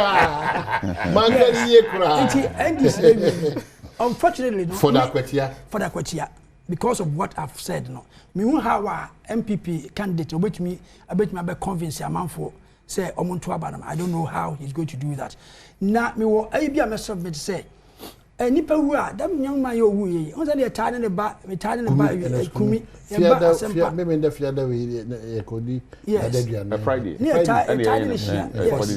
that gentleman yes me ne ba asempa me bebre wi a to say very nice man our kebusa no ya say within 1 month ye kopre na komia so e ba na ye ya na on say America for any other countries wade bia nipa wu a and nipa free mu a we don't contest again party na o winning ye no oma go for their primaries and get somebody to replace into the future no it mean it's a constitution yes and beboa o hwe say tamale say MPP so monko it's a very wise decision because 6 months ni banaba e dey na waye e dey bon na party na ye ana candidate na ya e dey sign ko to aba yes sign ko yifufuro I don't see it we say comedian or say MPP they don't have the goodwill of the people na say I dey want goodwill there enka the making no enka e be effective amai nti members be try ade o hwe Sami Jemfi gold board ya idol he's doing very well very well very intelligent he said one day he'll be president of Ghana yes I pray for him and he is such an intelligent and smart person eloquent be affable one day over here and I mean another favorite Zuni Kofi Adams on sports no at least Wakama system kakra yes Kofi Adams is doing very well there yes well actually for about 3-4 days so the list Mrs. Deborah Ferguson Tekpe if a need grant that's an affair so it's an invitation to join Yera set Tekpene Hukeni Opasi away in the United States of America on the 28th of July 2025. So this Thursday, funeral and Thanksgiving service, Thursday, 28th August 2025, 9 a.m., forecourt of the State House. Oh. Wish them well, yeah. Oh, Mr. Setekwe, where the Yako Kasiepa, very unfortunate. Hey, this month of August, you never see yes. And yeah, my and to be last, fuel prices. Yeah. Fuel price what I would drive on the OTU say. It's good. It's good. It's good. Now I'm for complaining. Also, economics national here to train yes, it's good. Say, I must say, ordinary person there. Or no, the fuel not confirm. Now I'm for complaining. The economists will tell you the reality of the situation. I'm sorry, the tax at fuel so. But the ordinary man just say generality. Now we talk fuel a gallon, and they say we talk. And see the tax at so dear. No enye sem o de money ke de de o mo ye say formula no o mo de ko share man ko bi kura hu say ye the tax bi abeto so but in generality no fuel price na confirm okay and I think with all these things no e be ma NDC anya edge over NDC in this election see all right Dr. Man yo amahi meka akotia nsem ne bi na amahi no say Ghana ha no ya ye ne say ye livelihood se ya brabo no ya brabo no de no ni nyina e hye politics na so man he say nyese ye livelihood ye politics it depends on politics ka ye de nka abrante anase ababawa wo hu gina ho so wo wa hoden se bi obi kura o maame no papa ni wa bro o mutumi de wo ko school enso kakra ye den na nka ye kwa akoto aba ye by elections what's what they atuo any asekan and akosie with them sebi imprevious by election say na na ye koto ye ya ye kan wo odoko ablekuma hanom ya yiwie de odi nkonim de ono okọ na emoma sa enioma ekosu nyamransem ene enioma ekosu ya police force ye nya rehemu mu amahimi memeti de mentesi achi obi e bia wodi wonim si achi obi no si achi ni pangotwe but me hu o mfonyi because nka normally nka Ghana Police Service ayo mu Facebook page they ameta monitor pa say ye chi obi sa na say na na o mo chi MPP for TikTokers ye de o mu nyina mfonyi begu wa sa da na o do say we am I so ye de omu nyina mfonyi begu ho kire say TikTokers so ya chi wo mo say o makoye TikTok I see na obi a nka wakodi nyamra nsema a tisase na ya chi no na till date over 1 month ago menyanhu wa Ghana Police Service eye wo official Facebook page say even wo dimpo kekempo ene da ho me yenhu say oh eye akosua ana se kwadwo ene yensa kana wabedi police for gukum yehu ye say sa no koba sa de a emma Ghana fo dodo na so enya reshim ewo police fo no adwumadi omodi no fi say obi akọ ablekuma yakobo no wo say ya chi obi ba de enim nipa ya chi no say bi kura nipa ya chi no kura bi the wrong person po na ya chi na yenim na say wo chi na bi ye say ba be call another election then wo say the same police service no wo be ka kire yen say yenya didie wo mumu te say na IDP ye wura yo hunu e de abetudwa say akotia ba election de e be ye soronko a bi gidi so ma hene wa kura wo ba wo no ti fie no onya gidie say gidie no wo mu fi sa akra say wo hye ne boso wo ye kwa ha mefa wa hye akiri yekodu ha obenante yekodu obenante kakra yekodu mesafo asachi na se wa ni sa bohye ne so a na se mo ka kire na wonye da sa na etie na semense empanyifo endi se ye pese sa ne oma ye ekosu yetu ase a me de meka ne se bambofo titru no wo a major role to play se Ghana Police Service no entumi ama Ghana fo ene amanyofo enye gidie wo mu dia ebeye den se ne saa ne yome ya wo ka ho asem se etuo ni se kan asem betumi etuo fro because oye nipa nto obefa ne ho adwen se na se makọ ha ya bro me police fo no mu gina video bia me hu na police ni gina pa na yiteti obi aya ase police ni anye hwe wanya attempt impo se o intervene enti eye den na se ye kọ another by election a me de me hurre ene me bambo ekose sa police ni nsa ene me ankasa mefa me bambo ahye me nsam bambo a mefa ahye me nsam ne se ene ebi a mekwa akototuo ebi a mekwa akopese kan anase mekwa akope ejan na me de ahye me kotukum na se ochine bi no obi yeso be se tu ahye me so se ne si wa abrekuma na me so me de abome ho ban enti se Ghana fo ene eye omanpanyi ene aban woteso no si epese enya fa ahodie ne ye be ko by election na say any other election ni ye hu basabasa ye ewo mu dia e wo say yi partisanship every eye police fo adwumadi omudi mu ne ye ma wo mmra kwan ne se ne mmra na akire omo so omonye no no omo to be play omo role se wo kodi nyamra nsema emfa ho se wo hye eye NDC atade anase wo hye NPP atade se embra no so mu a embra no ni hu ne kete se ne embra no se na ekoba se obi hye atade tuntum na se embra no okofoma ne embra no de nsa defe ne ho na se obi hye bi afita no okofo ne embra no ebeso no mu abu no kom se ne na no TikTok fo die na make dia ekoba sa dia na Ghana fo no enja rehim ewo police ne security forces no a enunti ebeme yakoso yehu eye asekan enu tui se ne yehu no wo akotie.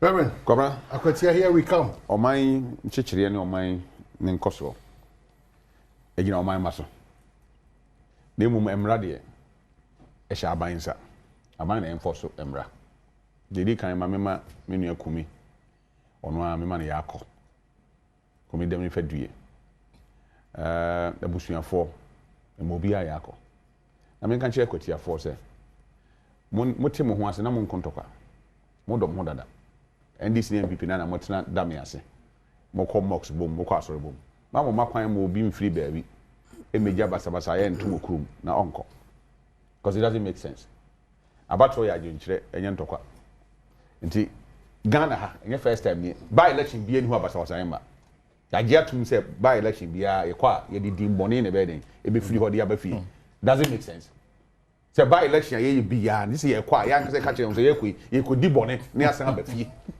I mean what is this na sabi duamunu se ebu na onim da se oba be DMP bosome nso pepepe obefiri makọ na se be nantwe ne dua nka ne to a confirm se na beka ndi wa wo ba de obechide bo ana because of that 2 million obenya nti na gise nipa mmoja ahwiegu ansa na oba benya 2 million se be se ya ntimi de me ka ne se nipa dodo wo kwatia constituency om do so chain nipa bia be bakro nu om ye om adwen se ombedi omukro ni abomkro ho ban basabasa bia ensi nyame aduma ifiada ina ebekọ enkama tiefo ne hwefo so nti se yenu akumi ne 40 days na ye fiada ebai na ye no akwatia ye ba ko jabusu me de o yeminu aprakope I'm not going there because of amanyosem whoever wins I mean nyame nenim but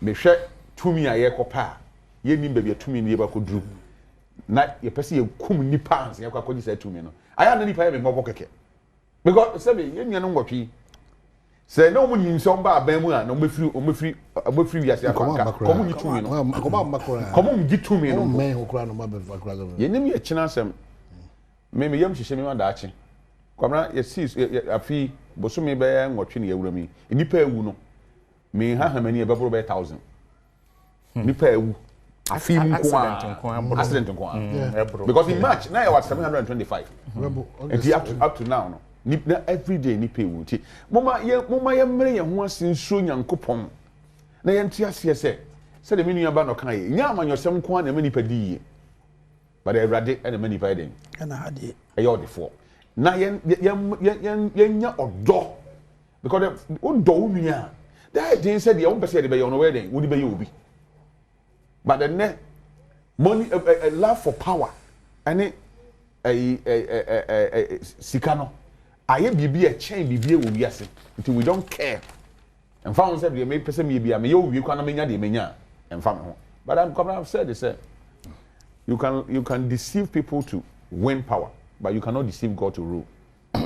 That's true. Obetimi de patapa ne akasesem ni tuturasem age to me am ya to abamo ne bo nyame otesro de untim fasa to me no ene akaka binsem enko no so okay se esuro nyankopon a ye be de tene wasase so ama ho animunyam aba ma nyame ama hu fa so so den aba ma nipa kwabra me das. All right, but there was but some quick reminders. 8 big wins for Ghana from President Mahama's Japan visit.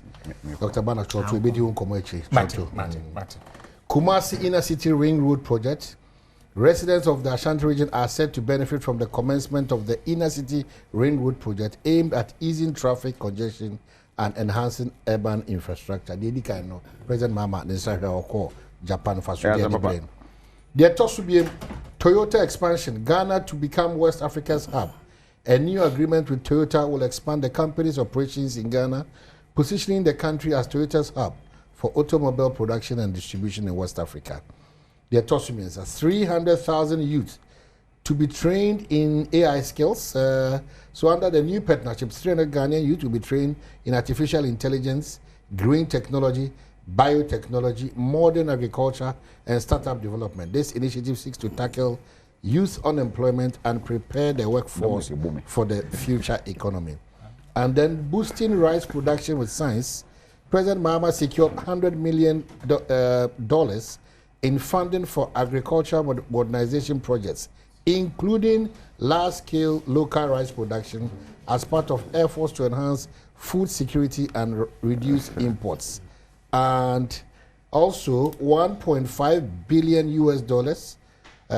industrialization partnership. And finally, Volta River Bridge project revived. The long-stalled Volivo to Dofo Adidome Bridge is back on track after Ghana and Japan pledged funding to restart the project. Once completed, it will reconnect communities and improve transportation across the region. On this beautiful note, which we pray that it will come into fruition. No? Sure. I say thank you for being a part of the show, and thank you to my wonderful guest, Kwachaka, former member of parliament, and then Dr. Bano, still in the service, a lecturer, and then Reverend Charles Usu, Adaha. Baby,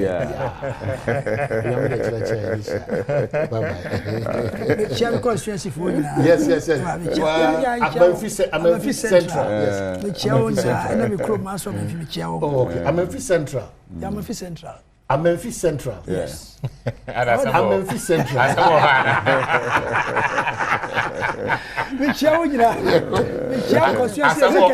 I'm Memphis Central. Okay, bye-bye.